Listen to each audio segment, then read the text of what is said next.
Podcast as we go over all of what goes on in week 3, reacting to every touchdown, score, and play around the NFL. We go over our worst top 5 and a whole lot more. Welcome into the show. Commentary here. We're going to be breaking down every game, but I should ask first, not about how the game was, but how are we feeling about these games going into the first month of the season?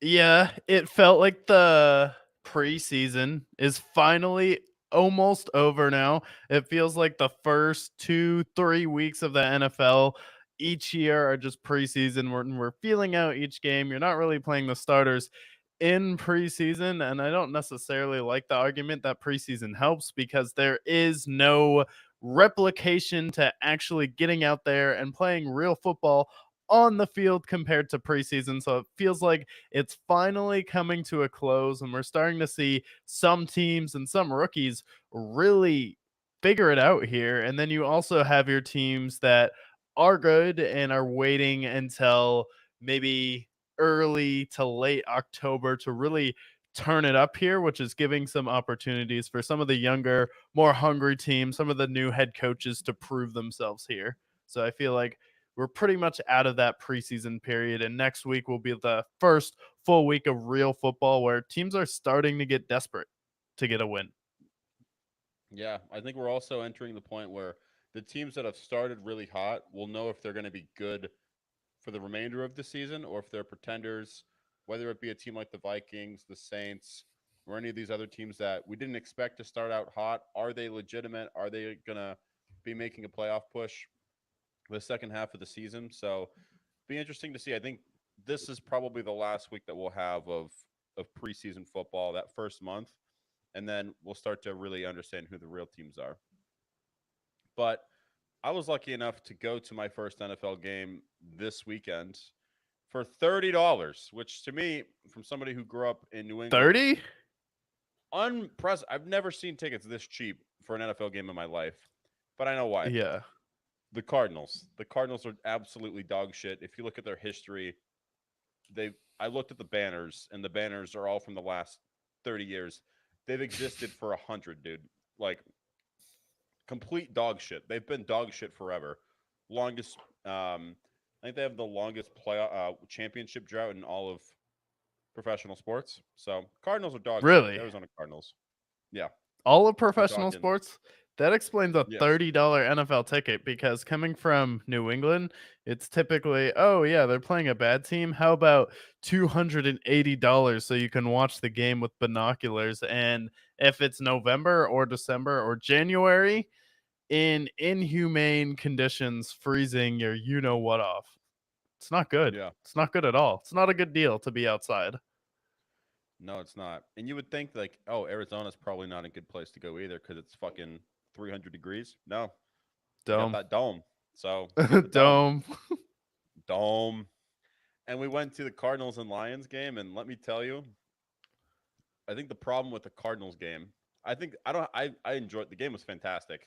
The game itself, there were some lulls in there, but like I walked in there as an impartial, like I was like, you know what, Cardinals, new city, cool. But Lions, the heart, we've seen the Lions. This show has been big Lions supporters pretty much since Dan Campbell did his first press conference. I mean, that's when it really started. And we had empathy for them when they were 0-16. We had empathy when Matt Patricia was running the helm. We've always Started this empathized with the show. Lions, but now we're like Sam Laporta, Amon Ra, Gibby. You get the idea. So I went Jameson in there. I'm Williams. like, yeah, JMO. He's good too. Bro, the So it's hook and like ladder live? That's crazy. we saw. Yeah, I got to see all of them in action. Hutchinson. You want to talk about a guy who looks like a menace in person? That dude. Aiden Hutchinson looks like Waluigi is out there just going crazy on the line. But I would say it was about 60-40 Cardinals fans, and the Lions fans traveled, and they talked so much shit. It was awesome. I knew that the Cardinals were in for trouble when we were walking to our seat. We went to grab a beer, and on our way back to our seats, there's just a flock of Lions fans that are coming up to our seats, and they're just screaming, let's go Lions, Oh. let's go.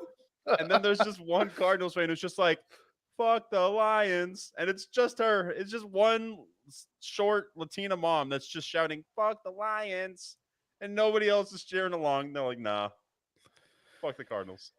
It was awesome. That you should have gone in there as a Lions fan though, which is kind of disappointing because the show was built on grit, built on the Lions, built off of biting off kneecaps and going into enemy territory there. And honestly, with the Cardinals fans, you could take most of them. I mean, they're Cardinals fans. They don't actually have fans. They're just there because it's a cheap NFL game. There's something to do. Phoenix was built for people who want to move out of LA because it's too expensive or they don't like where California is headed.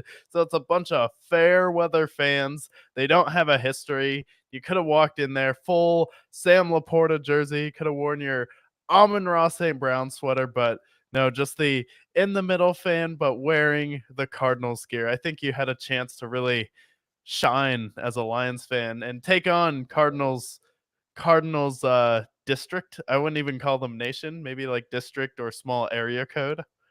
Metropolitan. We'll call them Metropolitan. Yeah. If I can tell you this was what ultimately decided my Cardinals fanhood in that game, which is probably a bad reasoning. So maybe, the chat can go crazy, call me a loser. But if I had the jacket that I had for the Cardinals as Lions gear, would have absolutely wore it. I did it for the outfit. The outfit looked fantastic. I got a little blazer with the button down. I had my I Love Mom's hat. I looked like a boss. So I did it for the outfit, and I looked fantastic. If my Sam Laporta jersey was a Kyler Murray jersey, I wouldn't have even hesitated. I would have wore a Lions blazer. So I guess I know what I need to get myself over the next few months. So when the Lions come back, or if I decide to go to Ford Field, I'm prepared to be a Lions fan because Lions fans know what's up. In fact, after the game, when Kyler did absolutely fucking nothing in that game, Could there you was a see Lions fan him that went up. from where you were? Like, can you see when Kyler's on the field? Or are you You gotta like, have to. wait, where's the ball right now? You kind of have to squint a little bit. You kind of have to do one of these. But then when you see him, you're like, oh, he's a fast little fucker, isn't he? Uh, no, after the game, the guy that I went with, he had a Cardinals jersey on, and this Lions fan comes up to him and he's like, "Yo, take that fucking jersey off. That guy's fucking trash." It was awesome. Lions fans are rowdy. They're crazy. I loved it. I belong Yeah, with the Lions I belong fans with the going Lions fanhood. nuts. Yeah, Yeah. that was a good game though. I felt like that was more of a defensive battle than I thought it would be, but it seemed like the Lions in that game just wanted to do whatever they needed to do to get out of there, and they kind of seem like they're kind of coasting a little bit to start the year, and then they're going to ramp it up later on where they're not throwing their entire playbook at people yet. It feels like they're just doing enough to win, and then they're getting enough stops. 2 possession lead there, and they were able to slow down the Cardinals offense. Marvin Harrison Jr. had a few plays, but he wasn't all over the field like he was last week. Yeah, and honestly, even the running game for the Cardinals, which has been pretty good for them this year, like we've seen Trey Benson have some good plays, James Conner, they didn't do anything. They stopped the run game real well. Outside of a couple Kyler Murray scrambles, I mean, like they didn't really do much. They contained Kyler, and then once when it came down to the second half, they pitched a shutout. Like they got it done. There was a couple of plays that could have gone the Cardinals' way that might have made it a little closer, but ultimately, the Lions had control the entire game. They owned time of possession, made some big stops, made Kyler uncomfortable. Um, and yeah, the one concern I had with the Lions after this game was we had some injuries on the offensive line. Sam Laporta got hurt. Um, we had a couple of players go down. Marcus Davenport's out for the season now. The Lions, I hope their injury bug doesn't affect them too much. I think they'll be fine, but I did see a lot of Lions fans, a lot of Lions players go down in this game. So hopefully they're back at full strength before the playoffs. Yeah, they should be back at full strength. I mean, they still have enough depth on their team where they've drafted so well and they have so many weapons offensively, and they signed a lot of players defensively here as well. So I think just that continuity, and the NFC is wide open right now. I don't think there is really a favorite in the NFC right now. If you ask someone, like if you went up to someone and you're like, who's the definitive favorite in the NFC? Like, I got no idea because the Niners are also falling apart. We said this was going to happen before the season. We're like, Debo, Nick Bosa, George Kittle, probably all not going to make it through the season. And it's tough, especially when it comes to injuries. But we're like, last time they made the Super Bowl, team kind of fell apart. I don't see why that's not going to happen again. And we're kind of seeing it now where Ayuk is taking some time to get back into the swing of things. How long is it going to take him to get up to speed after holding out? And then Jawan Jennings went absolutely nuclear, had 46 fantasy points this week, 3 touchdown catches, but Brock Purdy also missed a lot of open receivers in this game that could have helped turn the tide versus the Rams. This wasn't a game that the Rams should have won. Like the 49ers missed way too many open opportunities for the Rams to have won that game. And they didn't have their two best players on offense going up against the Niners either. Yeah, I think this is a game that is inexcusable for the 49ers to lose. You're up 21-7. They have a banged up Kyron Williams. They don't have their two best receivers, and you're up by 2 scores, and you blow that lead. This is another thing that, like, this is the complaint that we've had with Kyle Shanahan his entire tenure as not only an offensive coordinator but a head coach. These leads that he blows. How do you blow a 21-7 lead when their number one receiver was Tutu Jordan Atwell. Whittington and Tutu Atwell? Yeah. But like their weapons this game, they were completely limited, and you're relying on third string wide receivers. And like Kyron Williams had a good game, and Matt Stafford. Obviously, you take him over Purdy in most cases, but at the end of the day, you have a 21-7 lead, and you blew it pretty much in a quarter. At the end of it, like that's inexcusable for a team that is supposed to be the favorites. I don't care that you guys are banged up. Like, contain your fucking lead. You guys have one of the best defenses in the league. You have players everywhere. What are you doing? Get a hold of yourself. You guys are a mess. Yeah. The 49ers have been a mess here. And I think it's also like Debo is out. And then Javon Hargrave is officially out for the year right now. Like George Mason has been good, but it just came down to where can you really trust Brock Purdy and Kyle Shanahan to hold a lead now in the regular season when they don't have everything going for them? Because they still have plenty of talent on this team. There's no excuse for them to be blowing leads like this or getting dismantled by teams like the Vikings here over the past few years. So I think this is definitely going to be a down year for them.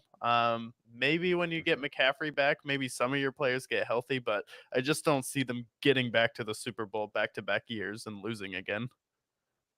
Yeah, I don't see that happening either. I think that this NFC is going to be really interesting because you mentioned it earlier. Like, we have the Lions, who I think are definitive contenders.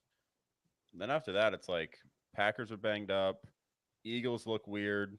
Don't even get me started. I'll be talking about the Cowboys in full length soon enough. Um, After that, it's like, who do we have at that point? We don't know. Yeah, no, we don't know yet.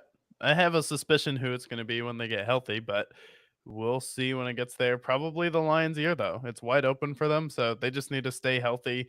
A lot of injuries for them, but overall, thought this game was good. It was good to see the Rams have a comeback though, and it gives me hope for them if they can get healthy that they can stay afloat.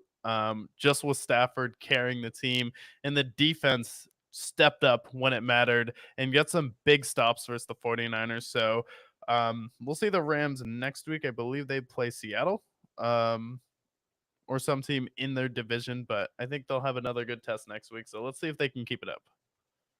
Yeah, 100%. Let's pivot to the Thursday night game because it might be in the afterburner of a lot of people because it really wasn't a crazy game, at least competitive wise. But Jets absolutely dismantled the Patriots. Patriots come back down to earth. Patriots played competitively the first 2 games against the Bengals and the Seahawks, but um, Aaron Rodgers looked like he was vintage Aaron Rodgers, made some great throws. Their defense was excellent as well. Patriots, same old offense, can't do shit. And looks like the Jets, I don't know, they look pretty interesting. Running game wasn't overly spectacular. Brees Hall had an average game, but we got Garrett Wilson a touchdown. Tyler Conklin had a good game. Like, I don't know. Jets look pretty good. I was pretty impressed with what I saw with them. Granted, they faced the Patriots, so I'm not going to buy all their stock yet, but gives me hope and optimism for them because I think that was the biggest concern is, are we going to see old Aaron Rodgers or are we going to see old Aaron Rodgers? You know, are we going to see 40-year-old Aaron Rodgers or the Aaron Rodgers of the last decade? That was the biggest question mark for them. Yeah, it's the biggest question mark for them, but I wouldn't just wipe it off as, oh, it was just the Patriots in this game because this was a team coming off back to back road games, and then you're going back home, but it's a Thursday night after you just played 2 games on the road in San Francisco, in Tennessee, all odds stacked against you, versus a Patriots team that has owned the Jets historically no matter how good or bad either team has been. The Patriots have still found a way to kind of continuously own the Jets, and it was similar to the Packers and the Bears with a Patriots defense that had played well. They gave the Bengals a lot of problems when they played them the first game, and the Bengals offense has looked really good versus the Chiefs, really good versus the Commanders there. Christian Gonzalez went down. However, this was still a solid Patriots team that was confident coming off of a overtime loss, and they found a way to get it done. And the defense stepped up and just didn't let the Patriots do anything. And my concern with the Jets all year was that they're going to be a team that isn't really going to be able to blow anybody out. And they did only get 24 points. However, their defense does look like it's still the same Robert Saleh defense. And now if we're getting even 80% of what Aaron Rodgers was, I think that's enough for this team to at least get to the playoffs. And that's all you're expected to do. No one expects this Jets team to win a playoff game. No one's expecting to see them in the Super Bowl unless you are Greeny and you're a diehard Jets fan. But Aaron Rodgers hasn't won a playoff game in a while now, and he hasn't made a deep playoff run since they lost to the 49ers when they ran the ball every single time against them. So I think with this team, like, just get to the playoffs, and I think they'll be able to do that. And some of the throws that Aaron Rodgers made, the touchdown to Garrett Wilson, I believe, where it was right over his hands, like, that's still a guy who can throw the football. And Aaron Rodgers was running a little bit in this game, getting outside of the pocket, and it seems like he's a little bit feisty. So overall, I think I'm a regular season buyer of the Jets, not a playoff buyer. And then I think the only other thing that happened in this game was the hug that never was a massive controversy. Robert Saleh goes to hug Aaron Rodgers, and Aaron Rodgers just pushed him away. Then they asked Oh, I him didn't see about it in the that. press conference, and he's like, "Yep, nope, not a hug guy. Not for Not a me. hug guy, he says. Not a hug guy. I don't need." He's like, "I don't need Mr. Clean hugging me for a week 3 win. This is what I do. I'm not, oh my God, I'm so excited." It's like when someone who doesn't date finally has a girlfriend, they go overboard because they've never experienced it before. Aaron Rodgers is a seasoned pro. This is what he does, where Robert Saleh has never won before. He doesn't know what it feels like to be a dominant team and kick someone's ass. So Aaron Rodgers is kind of the experienced one, taking that new kid along for the ride. Like, hey, yeah, this is easy. This is what I do. This is the expectation when I'm on the field is I'm going to go out there and win games. This isn't anything new. But for Jets fans, this is by far the best season they've had probably in the last 20 years, all in the first 3 weeks of the season. They're like, wow, Aaron Rodgers looked like himself for 2 games. I feel like that's been this is like the brightest spots of the Jets since Brett Favre, or maybe almost making the playoffs at 10-6. That's probably the best they got since then. I feel like the closest they've had. I mean, you mentioned Brett Favre, which is ironic that they both went to the same place, but maybe the Revis Island era when they beat the Patriots and made it to With Mark back-to-back AFC Sanchez. title games. Yeah, You still had The a, butt fumble era. I know, Like but that's like the peak. if your team has never had a good quarterback before, like the Jets have never had a good quarterback, as much as they try and talk up Joe Namath, who has the same stats as Blake Bortles. Like, they haven't had a good quarterback. Like, it's still painful to watch Mark Sanchez. Like, you talk about how you don't like watching the Steelers win games and how they constantly win games. You talk about teams like that. Like, when the Jets are good, it's so painful to watch their team win games. Even when they went 7-10 with Zach Wilson, it was still eye gougingly sore. Like, what are we doing? Yeah, because it's basically the Steelers. If the offense somehow got worse, like, Yeah. and I'm not talking about the modern day Steelers. Steelers offense is actually like, well, this week was giving me a sign of optimism, but like we're talking like scores 10 points, allows 7. Like that's the way the Jets have won the last 60 years, basically. If they're good, they're kind of similar to the Bears in the case where, in order for them to be like playoff teams, they have to have an absolutely stacked defense, which was the Revis era, which was the 2015 team that went 10-7, and then this iteration of the Jets with Sauce Gardner. Like the only way that the Jets are ever good is if their defense is so good that their offense doesn't matter. Now their offense is like, oh, we have Garrett Wilson. He was a top 5 pick. Oh, we have Tyler Conklin. He's like a Tyler Higbee build. That's pretty good. Brees Hall, he's a monster. That's Lizard. all we need. And then you get the typical Aaron Rodgers random players that he won't play without, like Adam Lazard, who comes out of wherever the fuck he was in, like purgatory last year. We didn't even hear from Adam Lazard, and then here he is now, just being his number one target. Two Only tutties. Aaron Rodgers. Yeah, 2 two tutties. touchdowns Yeah, for Adam Lazard. Like, and he looked good too. Like, Adam Lazard was still pretty young with the Packers, so he's someone who's still improving. He hasn't hit his prime yet, so he was a solid receiver there. If Aaron Rodgers likes him, if he's going to be throwing him touchdowns, then by all means, Adam Lazard. yeah, by all means. And you know what? I think next week they face Denver, but then they have a couple of challenges. They go overseas, and then ultimately, I think when they face Buffalo, we'll see who is going to be the winner of that division at that point.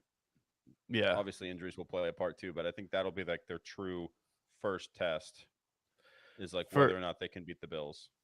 For the Patriots, does this make you feel like, or almost wonder if now they started out the first 2 games, now they're going to go into a slump and maybe have to rediscover themselves later in the season? Probably when you start Drake May around like week 9 or 10, like we'll see the Patriots struggle for a little bit and then they'll kind of just have to refine themselves, or maybe Gerard Mayo, people are going to start to figure him out. Christian Gonzalez is already going down, and now we're going to see the Patriots.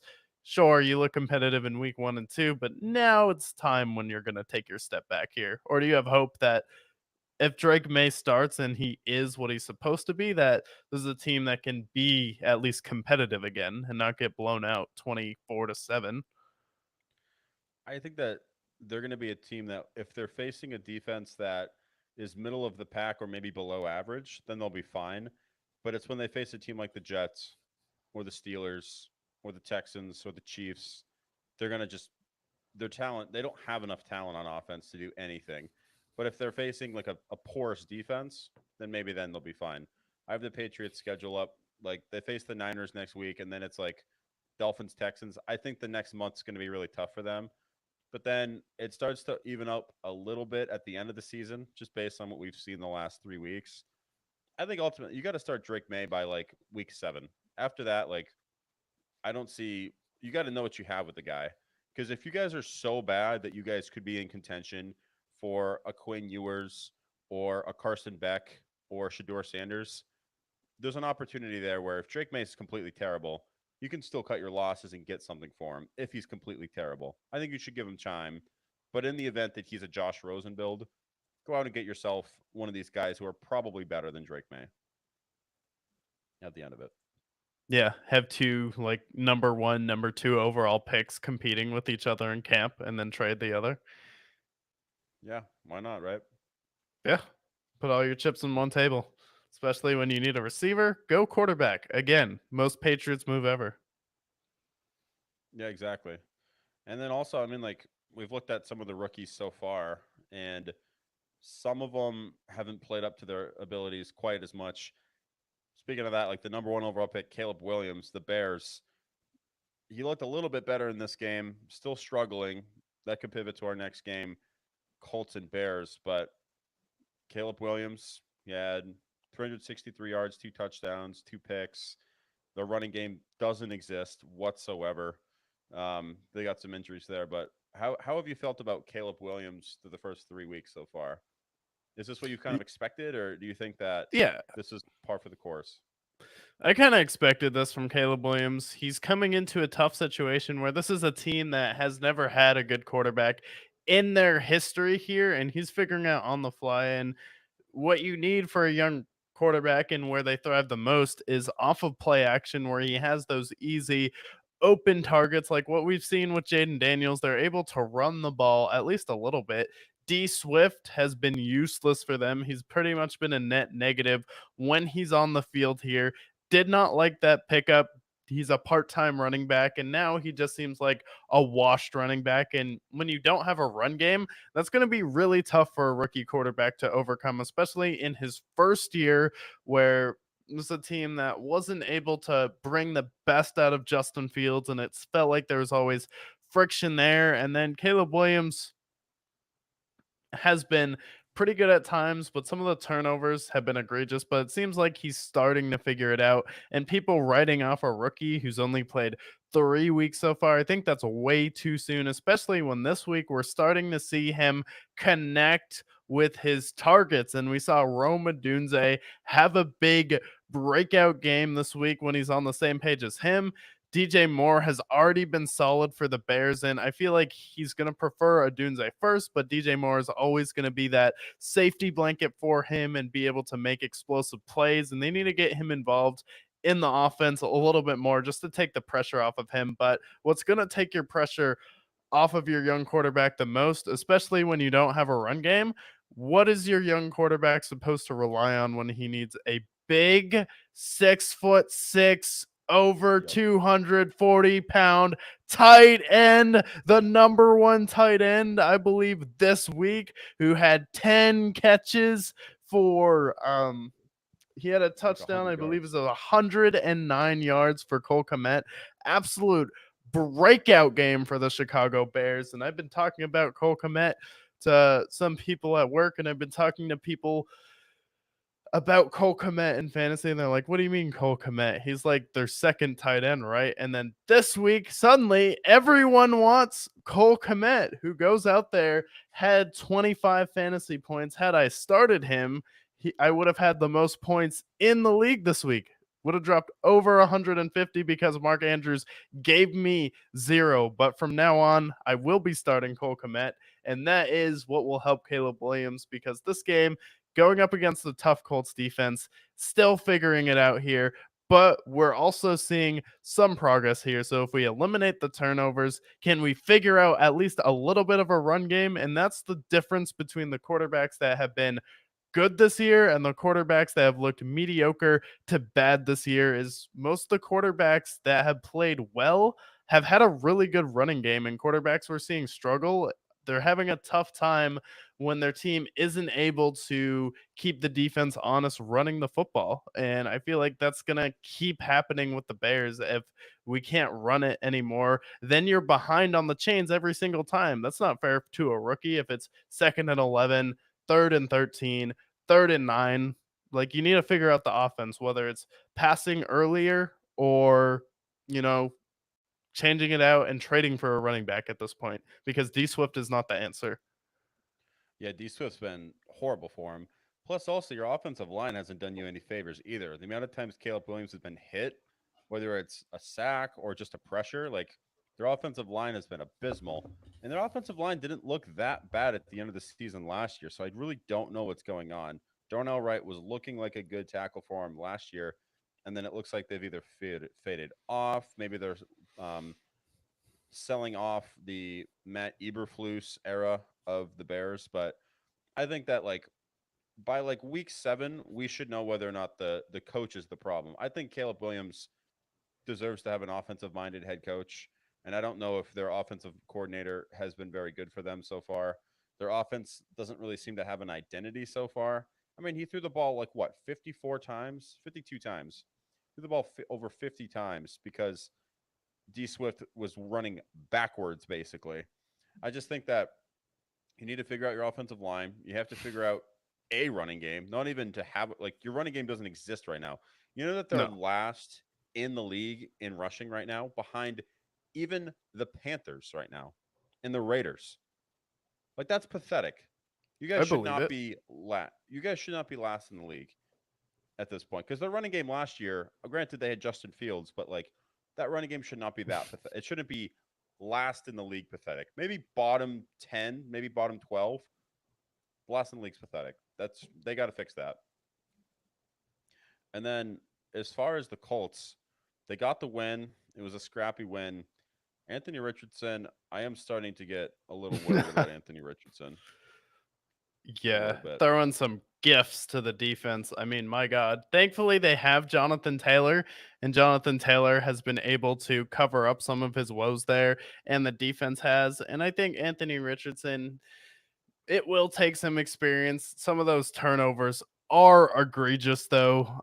It is the beginning of the year, and this is a guy who has only started 5 NFL games. So if this keeps happening around week 10 or 11, I'll be like, okay, I'm worried now, but I think we can cut him a little bit of slack. And what he was able to do is make it up with his athleticism and on the ground there. But yeah, some of the turnovers were horrific. There was one in the end zone there, and then there's one like the first play they got the ball, he turns it over, and some of them have been pretty egregious here. So got to start to iron those out. But when it's only your fifth start, I give you about 10 or 11 games, and you start to pick up on what's happening in the game there. It can't just be flat out dumb turnovers where you didn't even look and see a guy was sitting on a route.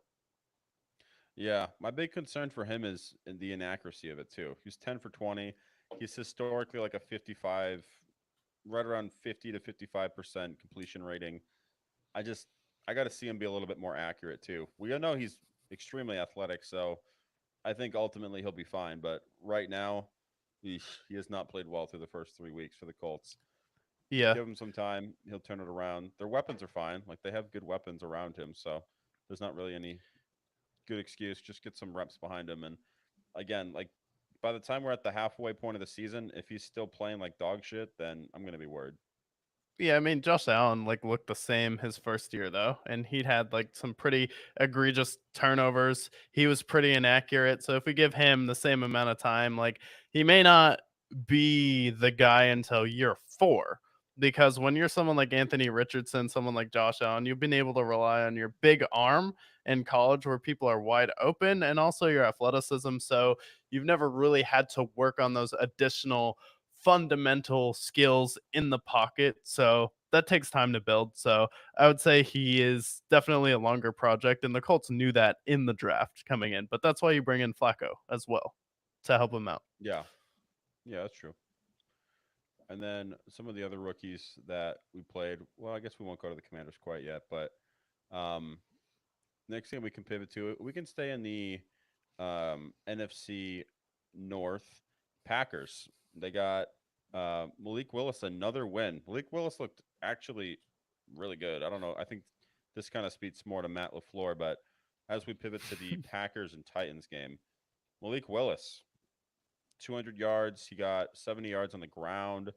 They got a couple of players involved. Malik Willis played really well. Packers blew out the Titans and looked really good. I mean, credit to the Packers. They lost Jordan Love week 1, and they played exceptional. Honestly, they probably should have won that game in Brazil. In the last 2 games, games that you kind of chalked off as a loss, they went in and they balled. Yeah, no, they went and balled out. And credit to Matt LaFleur for making someone like Malik Willis look this good. And now Malik Willis wasn't just a guy where we saw him play like, and we saw some flashes like, oh, I can see it there. Like, there was no real redeeming qualities when you saw Malik Willis play. He was athletic, but he looked completely lost when he was playing quarterback, completely out of it. And then he goes to Green Bay. First game comes in, you're like, okay, he's coming in for Jordan Love. Don't expect him to be good. Wasn't really that good versus the Indianapolis Colts, but he didn't turn it over. So that was, I mean, that's all you can ask for a backup quarterback is just don't turn the ball over, pick us up some first downs, and don't lose the game. And now he flat out came into this game and won it. Like, these weren't just, oh, that's a nice play. He was making some pretty spectacular throws in this game. The way the way Matt LaFleur designed this offense where everyone's constantly in motion. Now they're utilizing receivers out of the backfield to get them involved with their athleticism. I mean, I feel like the Packers don't have a number one guy, but every other guy on their team is capable of being a 2 or a 3 on another really good team. Like you'll have a Dontavian Wicks game, and suddenly he'll come out of nowhere. Romeo Dobbs will suddenly come out of nowhere. You have two really solid tight ends and Josh Jacobs, and now your defense is also looking really solid with Jair Alexander still playing well. Your pass rush hasn't let you down. You're able to hold down the Indianapolis Colts as well. I mean, if Jordan Love comes back with the way Matt LaFleur has been coaching this team, I don't see any reason why the Green Bay Packers should not be the favorites in the NFC. I mean, that's how good they've looked. Yeah. If you can put in Malik Willis and make him look like MVP Jalen Hurts, like Yeah. this is a scary team, and I feel like they're going under the radar. But you make Malik Willis look that good when Jordan Love comes back. He was my MVP pick for this year, and I think he would still have that case if he had started every game. Yeah, absolutely. I mean, he played well in Brazil, and yeah, I think like credit to Matt Lafleur too. I mean, good God, Malik Willis so far this season has a 122 QBR. He's got one of the highest completion ratings in all of football, and I feel like what he's really good at is maximizing their strengths and mitigating their weaknesses. And Malik Willis, I mean, he's a guy that looked extremely flawed in Tennessee. I was kind of stunned that they even picked him up to begin with. I thought he was just completely done because he didn't show any signs of anything in Tennessee. And then for him to step in and play as well as he has, like, I guess, credit to Malik Willis, but credit to Matt LaFleur and the fact that they've stayed afloat, especially in the NFC North where you have at least the Lions. The Vikings have played very well, and the Bears are a team that maybe figures themselves out later. That's a division where you can't really afford to go 0-3, or else you're No. probably not making the playoffs at this point. But they stay afloat. I think we should see Jordan Love back next week. He's been practicing again, so that gives me hope. But they completely took care of business against the Tennessee Titans, who, by the way, only rushed for 30 yards. They completely stopped Tony Pollard. Will Levis, who can run, they stopped him. And then, yeah, just Yeah, Will basically made Levis, Will the Levis. running back. Everyone knows Will Levis runs. Yeah. Hey, he can Watch he out. can he can move. Watch He's out. a little. Oh, stop! He's Yeah, a little watch older. out. Yeah, Malik he Willis. might. Yeah, watch out That for makes Mayo sense. guy coming down the field. Speaking of a team that really could use a running game to take the pressure off their quarterback, I mean, the Titans. I saw this coming. I mean, you had Tajay Spears, and then you signed the Cowboys running back Tony Pollard, who the Cowboys this year decided we'd rather have Ezekiel Elliott than Tony Pollard. We're fine with Rico Dordle and not having a running game. That's how much we don't want him, and we have to pay, Dak Prescott $60 million and guarantee most of that contract. But aside from that, Titans don't have a run game this year, and that was my biggest concern with this team because again, when you don't have a run game to take the pressure off your quarterback, you'll see flashes from Will Levis where you have to admit some of the throws in this game you're like, okay, that's pretty spectacular. And then some of the Mhm. other throws in this game you're like, all right, go back to making your grilled cheese at night. Like that was absolutely retarded.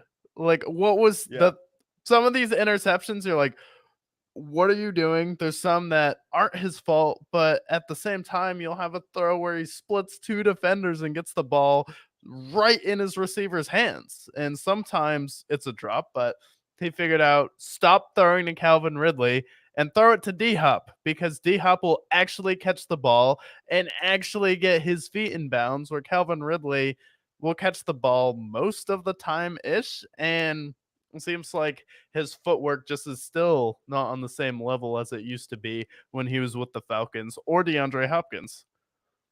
Would you say that throwing to Calvin Ridley is a gamble? Yes. Ha. Let's see what you did there. Yeah. Saw Calvin what I really did there. wouldn't bet on himself to catch it. He'd be like, "Nah, man, I'm not betting on me to catch." Nah, man, I'm pretty bummed right now. I'm actually kind of depressed. All right, no more. We're done with the Calvin Ridley jokes. But yeah, no, you're right. He's got like Will Levis has got that like I call it like retard strength. Like he can whip the ball down the field, but he also is at the end of the day, like he's made some of the most retarded plays in all of the NFL this year. In fact, his head coach Brian Callahan was like, "Dude, stop being an idiot." He basically said that in his press conference last week. He's like, "Yeah, Will Levis can't be making these plays. Like he's killing us essentially." I'll get the exact quote, but Brian Callahan, I think behind the scenes, Brian Callahan hates Will Levis at this Hey, point. man, the Titans are committed to Will Levis, though. We are committed to Oh, Will Levis being our starter, which is when you have to start saying, like, yeah, we commit, yo ho, we love Will Levis. Like, the oh only boy. problem is they're like, well, who else besides Will Levis? So we might as well let him play the whole year. And if he plays us into a top draft pick where we can get another quarterback, so be it. Yeah, quite honestly. And I think, I mean, right now they are officially 0-3. So let me look at their schedule. I'm curious if their schedule gets any easier for them. But honestly, I don't think their team's going to be very good, anyways. Their defense has Miami, like still been pretty good. yeah, I mean, I think they can beat this game, Miami. yeah, they got Miami, and then it's like the Colts, and then oof, then it goes Buffalo, Detroit. This is also at Buffalo, at Detroit. Patriots, we'll see. Chargers, Justin Herbert, we'll see. Minnesota's played better than them. The Texans have played better. The Commanders have played better. Jacksonville, anybody can beat Jacksonville these days. I could Um, beat Jacksonville yeah, by Cincinnati. myself. Yeah, I I mean, don't even need a team to beat Jacksonville. yeah, you just need yourself and a ball, and you'll be fine. Um, yeah, I mean, I think in their division they can beat the Jaguars and maybe one game against the Colts. I don't think they beat the Yeah. Texans either time. I don't think they beat the Bills. I don't think they beat the Lions. Chargers depends on if Herbert's healthy, but I don't see them winning more than 6 games, 5 games. They look No. pretty bad, No, they'll be in contention for the number one pick for sure. but they won't get it. I think they'll be No. just good enough to not get the number one overall pick. We'll see though. Another We shall team see. that's not going to get the number one pick is the Cleveland Browns. We begrudgingly picked the Cleveland Browns, and at the beginning of the game, they got the fumble, and then the first play, Deshaun Watson to Amari Cooper. I'm like, oh, that's a Deshaun Watson throw, I know. And you could see like the frustrating part of this game is you could see glimpses of the old Deshaun Watson, but it's only when he throws to Amari Cooper. Any other receiver he's looking for on the field, he turns into the parlor pirate, whatever you want to call him.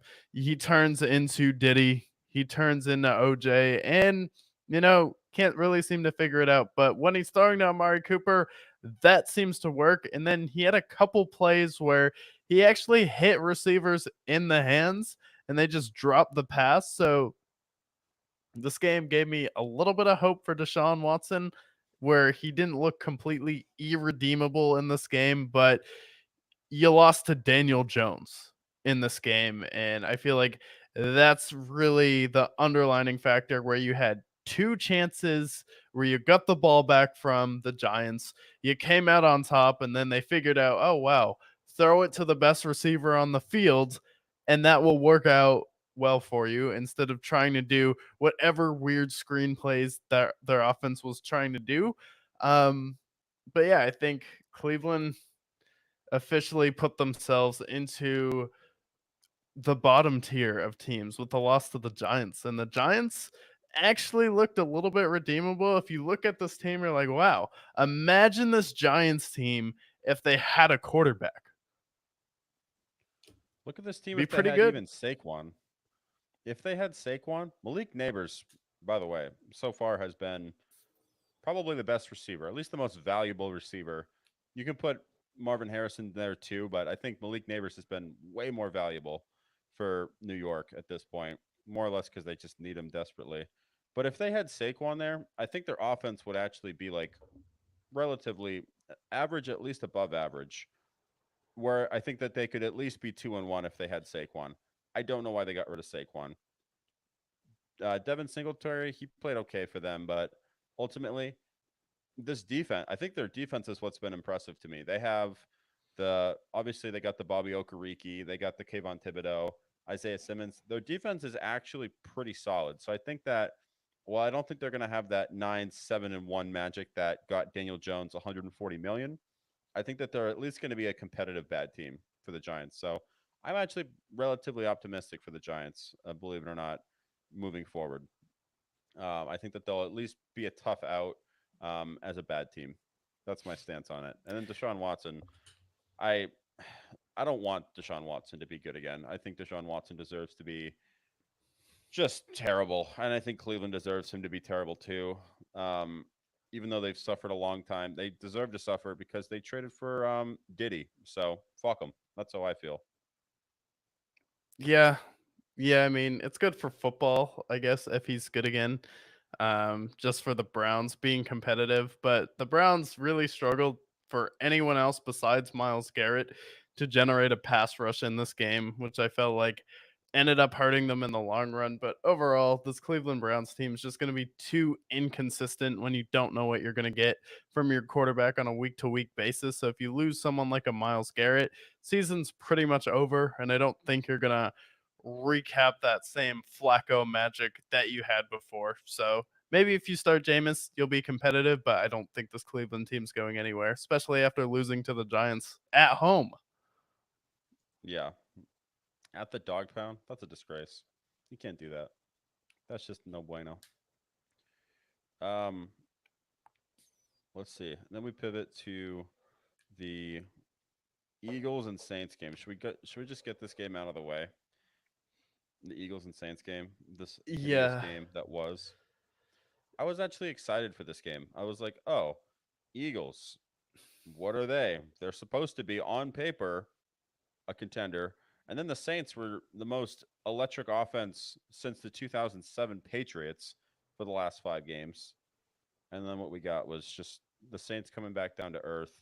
The Eagles, who are the worst 2-1 team in all of football, the Eagles are actually fucking terrible, if I'm being honest with you. Watching the Eagles play so far has been eye gougingly terrible.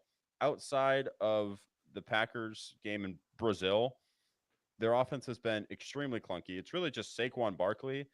And then in this game, we had Dallas Goddard everywhere in this game. Devontae Smith went down, but 15 points, man. It was just egregious. Where in the world is Jalen Hurts? I feel Not great. bad for Saquon because he thought he was getting away from Daniel Jones, but he gets to Philadelphia and Jalen Hurts has turned into Daniel Jones at this point because now whenever Jalen Hurts runs, I'm kind of surprised when he does it. And with Russell Wilson, it took him, I don't know, until year 8 until you're like, "Oh, Russ is running." That's like kind of surprising. He usually kind of ducks and weaves and doesn't really have the same athleticism anymore, but like Jalen Hurts already looks old. He looks tired. He kind of looks fed up with this team and without AJ Brown, this Eagles team is not even a playoff caliber team anymore. And that's even with Saquon Barkley here, where you have their defense, who is, I mean, they played well in this game. Jalen Carter actually showed up in this game. We saw a sighting from their defensive line. You did hold the Saints to 12 points, but I mean, the offense has just been so painful to watch where it shouldn't be this bad without AJ Brown if you're a team that has Super Bowl aspirations. And my worry with this team as well is the offensive coordinator you signed has not been impressive anywhere he's gone. And Justin Herbert wasn't great under him. Dak Prescott wasn't, I mean, he wasn't as good as he was last year. And he wasn't putting up the same numbers that he is this year. So like your offensive coordinator is not like Kellen Moore is not the guy at offense. And then Nick Sirianni and Jalen Hurts' relationship seems fractured. So at this point, I don't know why you wouldn't have fired Nick Sirianni last year if you knew that it was at a point with him and Jalen Hurts where, hey, Jalen Hurts doesn't even want to have meetings one on one with Nick Sirianni anymore. There's friction with his head coach where you fired Doug Peterson after he won a Super Bowl against the Patriots, yet you still hang on to Nick Sirianni, and then you got rid of Nick Foles and Carson Wentz and drafted Jalen Hurts, and now you paid Jalen Hurts, so he's probably the guy that you have to keep at some point. So if you want to salvage him and not have his confidence crushed throughout the rest of his career, now you need to move on and find another offensive head coach or find a different head coach who can bring in another good offensive coordinator, guy who could turn this team around. I think you could go after someone like a Mike Vrabel, and he would really fit that Philly mindset. And I think he'd be able to bring in competent offensive coordinators where he's a coach who turned around Ryan Tannehill. He knew what to do with Saquon Barkley. He's coached AJ Brown before, so he knows what that's like. And then he can bring players like Jalen Carter to the next level, but you're going to have to make a decision real fast here because the Eagles don't look good at all. They don't look like a playoff team. No, they don't look like a playoff team at all. And second half of their season gets pretty tough too when they face a team like Baltimore, the Steelers, the Commanders, who are playing really well. Like it's not going to be great for them. And then they face Tampa, who was a playoff team last year as well, who killed them in the playoff game. I think they're going nowhere slowly, especially when you see a team like the Commanders in that division who looks like they're playing pretty well. Like I just I think the Eagles are in a spot where you're already in a win now mode. You've already gone after all these players. Traded for AJ Brown. You signed Saquon. You signed or re-signed Jalen Hurts, and you've brought in all these players on defense who are on these 1-year deals. You guys need to win now. And right now, you guys look pathetic right now. And I think a large of it you can blame on Nick Sirianni, but then I just think the whole aura of the Eagles is just tainted. Can they make the playoffs? Yes, but they're not going to go anywhere in the playoffs right now. I think they're going to be a complete mess come playoff time. Yeah, and when the Eagles were good, all we heard about was Jalen Hurts. What a great leader Jalen Hurts is. What a great locker room guy Jalen Hurts is. And I'm not saying that he isn't, but every time I see him on the sideline, he's sitting alone and he looks like he's just in the sunken place.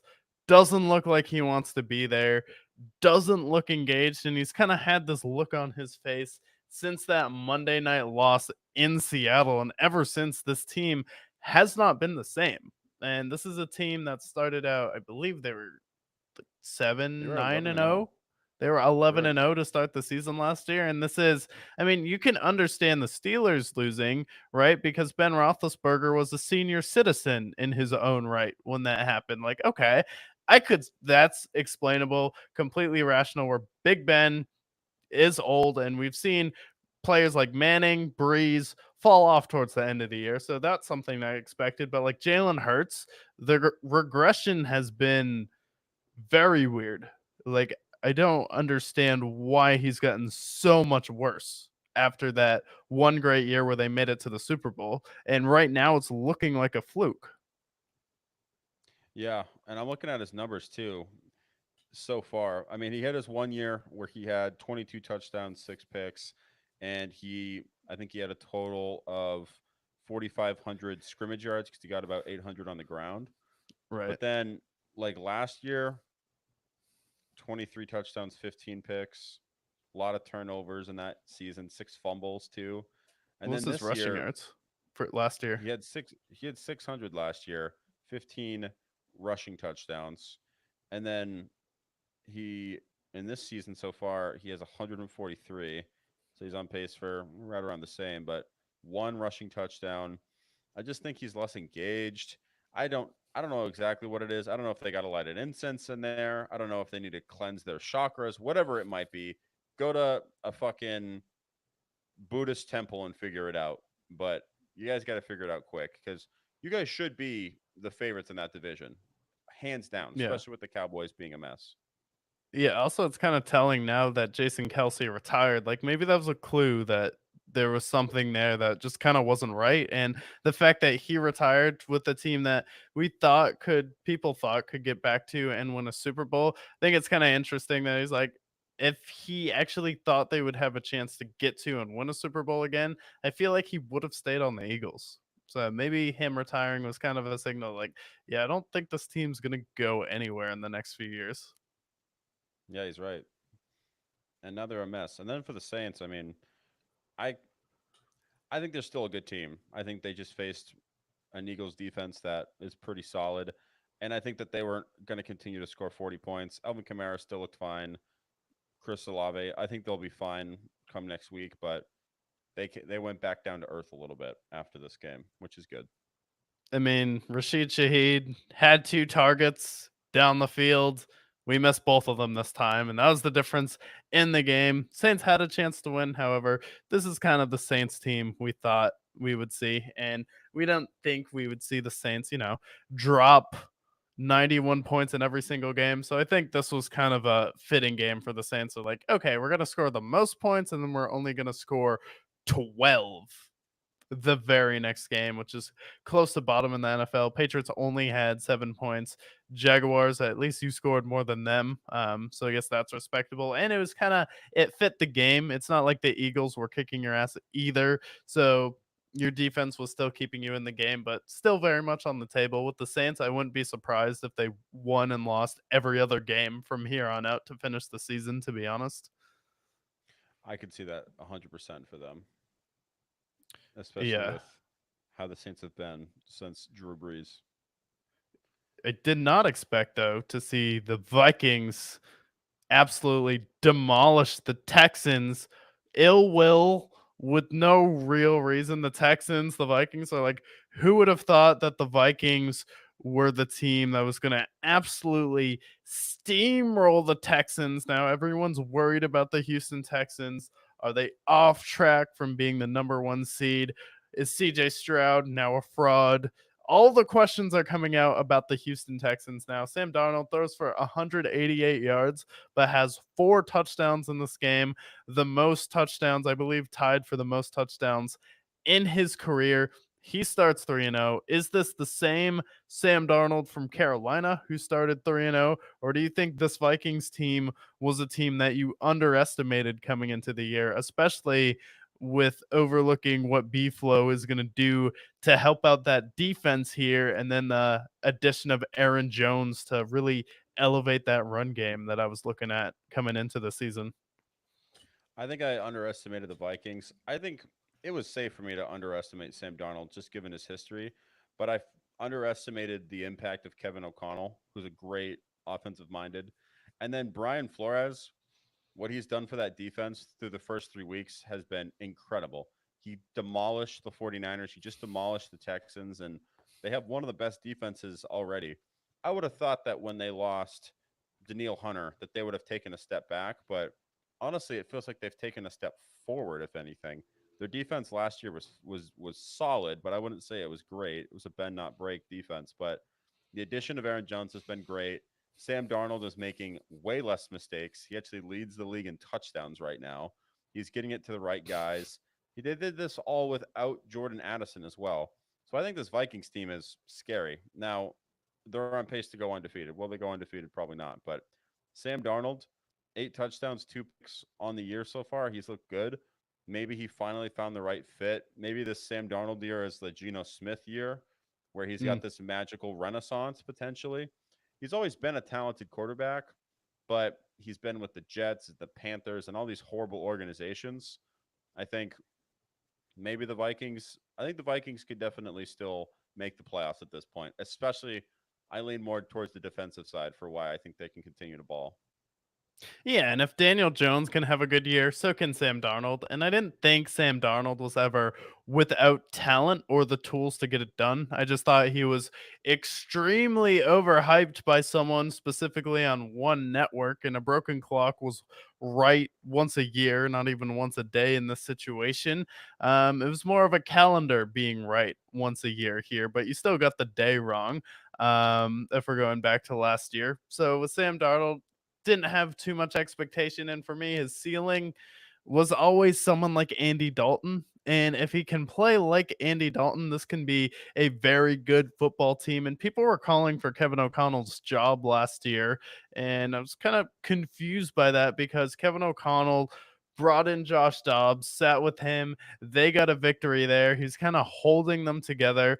And Kirk Cousins has never really been a guy interested in winning in the playoffs. He wants to get back to his home life and his family there. So I always thought Kevin O'Connell was a really good head coach. And then I saw Beeflo slowly start to turn around the defense at the end of his season last year. And I thought the Vikings were going to be one of the most underrated teams coming into this season. And I thought that this NFC North division was going to be similar to the AFC North last year, where they don't have a single team with a losing record.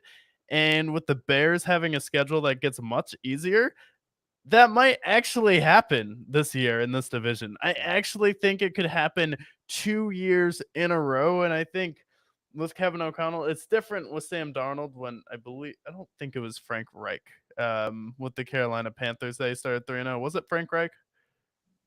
I can look. I don't think it was Frank Reich though. I'll double check. I think it was Matt Matt Rule. Yeah, Matt Matt Rule. Rule. Yeah, yeah, it was Matt Rule. Yeah, so yeah, I think with Sam Darnold, like the Panthers have shown, unless you're Andy Dalton, apparently, you're not really going to be successful there. And especially with Justin Jefferson and Aaron Jones really being the missing piece, where their running game was pretty awful last year. And Aaron Jones still looks like a very serviceable running back and has been good for them the past few weeks. I think this Vikings team is going to be a tough out for any other team, especially when their defense is demolishing people. So if Sam Darnold just keeps it clean and doesn't lose them games, this is going to be a tough out for a lot of teams. And I could definitely see them in the playoffs, especially if the Giants could make it with Daniel Jones that one year. Yeah, absolutely. And I think like Sam Darnold is talented. You have a better head coach than Matt Rule. You have Justin Jefferson and eventually Jordan Addison and eventually TJ Hawkinson coming back as well. So their offense is going to be, I mean, he's got easily the best weapons he's ever had. And he's got his Yeah. best offensive coordinator and he has a good defensive figure on the other side. I think this will be the best we've seen of Sam Darnold. And I think this could be the best that we ever see of Sam Darnold potentially with the So opportunity around him. does this mean he's currently the best player from the best quarterback from that draft right now?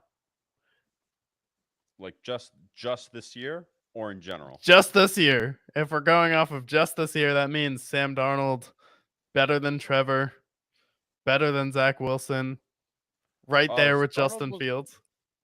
Darnold was 2018 though. He was in the Baker 2018 draft. He Baker was in the draft. Baker Okay. draft. So he was in the Okay. Lamar and Josh Allen draft as well. Oh no, definitely not then. I was getting him Yeah, confused. Josh Allen was crazy this past week. He went parabolic. 4 touchdowns in the first half. I don't know, man. Bills were looking good. We'll talk about that in a couple minutes, but um, I think I like what I've seen. And then for the Texans, I think part of the reason why they looked so bad, I think they really missed Joe Mixon. I mean, you go from Joe Mixon to Cam Akers, which is going from like a really nice Toyota Camry to going to like a 91 beat up Honda Civic, which is what Cam Akers is. Actually, I'll go a step further. It's like having a 1966 beat up Honda Civic with 3 tires and a hole in the back seat. I think that's kind of what Cam Akers has been his entire career. But people still believe in Cam Akers. So the running game was non existent. Weapons are still there, but I just think the defensive scheme for the Vikings held them down, and their running game, I think they really missed Joe Mixon. Yeah, it kind of worries me though that they're this reliant on Joe Mixon. Like I feel like Joe Mixon is a nice player and you brought him in how to be like a better version of Devin Singletary for you. However, I just don't think that Joe Mixon is going to be the guy for you. And if you're missing him that much, and he has played well with Houston, but you have to find ways to win without Joe Mixon, and he shouldn't be the deciding factor if it's relying on getting to the Super Bowl. It's all on Joe Mixon. That's a huge problem for Houston that they need to address, whether they trade for someone, whether they pick up another running back here besides Cam Akers or Damian Pierce, like that can't happen, especially going onto the road. I get everyone has a bad day there, but you can't look that clueless versus the Vikings. And I know you weren't expecting it, but they did just play a really good game versus the 49ers. So you shouldn't have been surprised. And I think 7 points for this team that has Super Bowl aspirations is inexcusable. Yeah, I think that's inexcusable. And when they go and face the Chiefs later this year, that's going to be a game that they look back on and say, okay, well, if we can stop the run, then they're going to be a complete fucking mess, apparently. So they got to figure that shit out because the Chiefs will know exactly how to exploit them. Hell, even Buffalo will also know how to exploit them. The Ravens, you can't go up against these other top contenders with a weakness like that and expect to win those games. Yeah. Speaking of teams that had weaknesses and quarterbacks coming up, rising out of the ashes and looking comparable, like looking like an actual quarterback in the NFL. Steelers and Chargers had the Steelers in this game, had the Chargers. Justin Herbert goes down, but this was actually kind of a battle until Justin Herbert went down. And this was one of the more competitive games this week. Steelers defense looked really good in the second half. We had a Najee Harris sighting. He came alive in this game. And then Justin Fields starting to look like an actual quarterback. And the Steelers, dare I say, looked dynamic in this game on offense. Yeah, this is a. I've been a pretty. I've been a critic of Justin Fields. I think that's a safe way to put it because he A hasn't hater. shown to be an. I'm not a hater. I'm a realistic man about Justin Fields.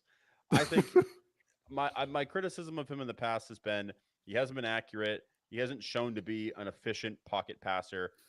But the Steelers, maybe it's the Arthur Smith in him, maybe it's Mike Tomlin's coaching, whatever it might be. This was a really good game for Justin Fields, a game that I can't not give him his flowers for. I felt like his game the last pretty much his entire career has been reliant on his athleticism. And this is a game where he only had 6 rushing yards. He only had a couple of scrambles, and it wasn't anything crazy. But 245 yards, a touchdown, a pick, and was accurate throughout it all. Like he made some great throws. George Pickens had a good game. They got Fryermuth involved, and their run game was effective. Like their offense looked, for the first time, what feels like in forever, their offense looked dynamic. It looked exciting. It looked like a team that could rattle off wins, especially with how good the Steelers' defense has looked to this point, which has looked legendary so far. That's scary. I think the Steelers are going to be a really tough out, especially if Justin Fields can elevate his game from here. Yeah, especially if he can elevate it. And the Steelers have also they swept the Ravens last year where we had that Kenny Pickett game where George Pickens had like 4 catches for 106 yards in that game and got the game-winning touchdown there. So I think the Steelers this year where we're like, okay, without Ben Roethlisberger, who wasn't really able to throw or push the ball down the field at the end of his career, I was like, okay, if you have a quarterback who can actually throw it, maybe you'll be better and you can actually win a playoff game. And then Kenny Pickett came along and shattered all of those narratives and found a way to make the quarterback position in the NFL just painfully eye gouging to watch where this guy didn't even know what throwing a touchdown was and he didn't realize that's why he was getting paid millions of dollars. And now Justin Fields, this game was better than any game Kenny Pickett had with the Pittsburgh Steelers. And you're going up against the Chargers teams where it's two teams that have had two really good games, but they're trying to feel it out against tougher competition. The Chargers have given the Steelers trouble historically, but the Steelers were able to come out, slow down the run. That was pretty much non existent, and they were able to run J.K. Dobbins all over these other teams before, but end up knocking Justin Herbert out of the game. And ever since then, they completely took control, got Najee Harris involved, and then Justin Fields coming alive. So if he's going to keep getting better, Steelers are going to be a tough team and have the potential to still win that division. Browns will definitely be last. Bengals are behind, so and they can probably split with the Bengals. And you played the Ravens really tough the past few years, and I think you can at least get a game off of them. So NFC AFC North is going to be an interesting November and December this year for sure. Yeah, I think for sure, especially the addition of Pat Queen, something that might have been brushed aside in the offseason, has been could be the final piece for the Steelers because I mean he led the league and he led the team in tackles in this game, and you already have the Alex Highsmiths and the T.J. Watts of the world, Joey Porter Jr. To add him to the mix, that Steelers defense, I don't think that team might not allow over 20 points in any game this season. Honestly, they might not allow any more than 14 at this point. This defense could be an all-time great defense potentially, You know, this and I'm team, excited to like see them. the Patrick Queen edition is one of those additions where it could be the DeMarcus Ware addition Mm. to the Broncos. It could be the Von Miller addition to the Rams. Like the Steelers defense could be all-time great, especially Joey Porter Jr. is still getting better here. Their secondary hasn't been as anemic as it has been over the past couple years with Mike Tomlin here. So I think with this team, if Arthur Smith is actually like more of a guy who I'm better off in my zone, just focusing on the offense and not focusing on the entire team and also calling plays. Okay, I could buy that. And if he can turn Najee Harris into a serviceable running back where it seems like he was someone who brought Derrick Henry along, I could buy into the Steelers team being a team that is going to be in every single game that they play this year because really outside of quarterback they don't have a huge hole besides maybe a really solid number 2 receiver where we've had some key drops from receivers so far. Yeah, and I think that's something that they can maybe address in the trade deadline potentially with some people who might be on the move. So hopefully they go out and get somebody. I think they should have got somebody in the offseason anyways, getting rid of Deontay Johnson, but I think another receiver would do him well. For the Chargers, I really liked, even though they didn't win this game, I did like what I saw from them defensively. I think that I really like this new identity with Harbaugh. Obviously their offense was contained in this game, but it gives me optimism for them moving forward that the Jim Harbaugh Chargers feels different than what we've seen the last 20 years with them, just getting pushed around, being outcoached. I think Harbaugh had a good game for them. Just the Herbert injury kind of killed them a little bit. Yeah, him Harbaugh is definitely trying to instill as much dog as he possibly can in Justin Herbert. And I feel like this was always kind of the knock with Matthew Stafford. And I feel like they're in a similar situation where with Stafford, he had Megatron, but he never really had the team or coach around him. Jim Schwartz was probably the best that he had in Detroit, if we're being honest, as a head coach there in that era with Reggie Bush. And then Justin Herbert has had some pieces, but he's never really had the full team.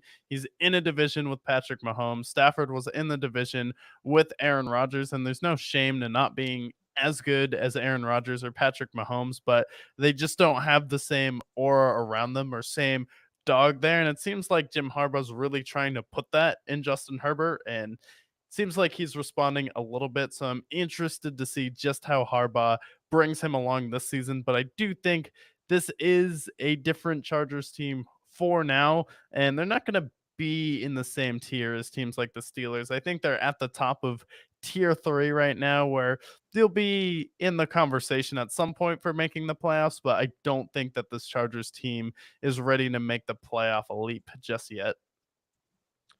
Yeah, I think also with their injuries too, that could be a big step back for them. I think I'll be impressed with the Chargers.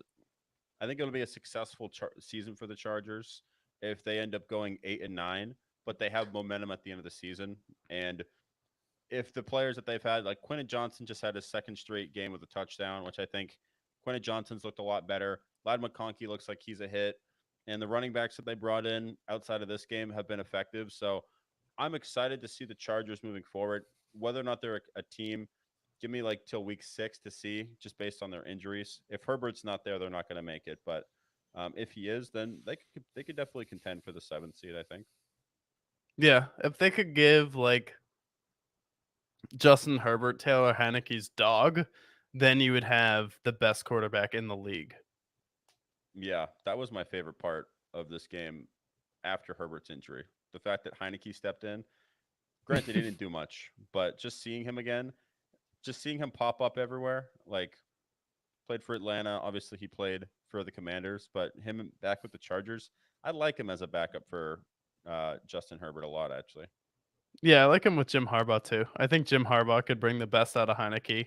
I feel bad that Heineke had to back up Desmond Ritter. That was never okay, but That's rude in so many ways. But was it also rude that Andy Dalton was backing up Bryce Young all this time? I mean, good God, this is a game was not on my bingo card.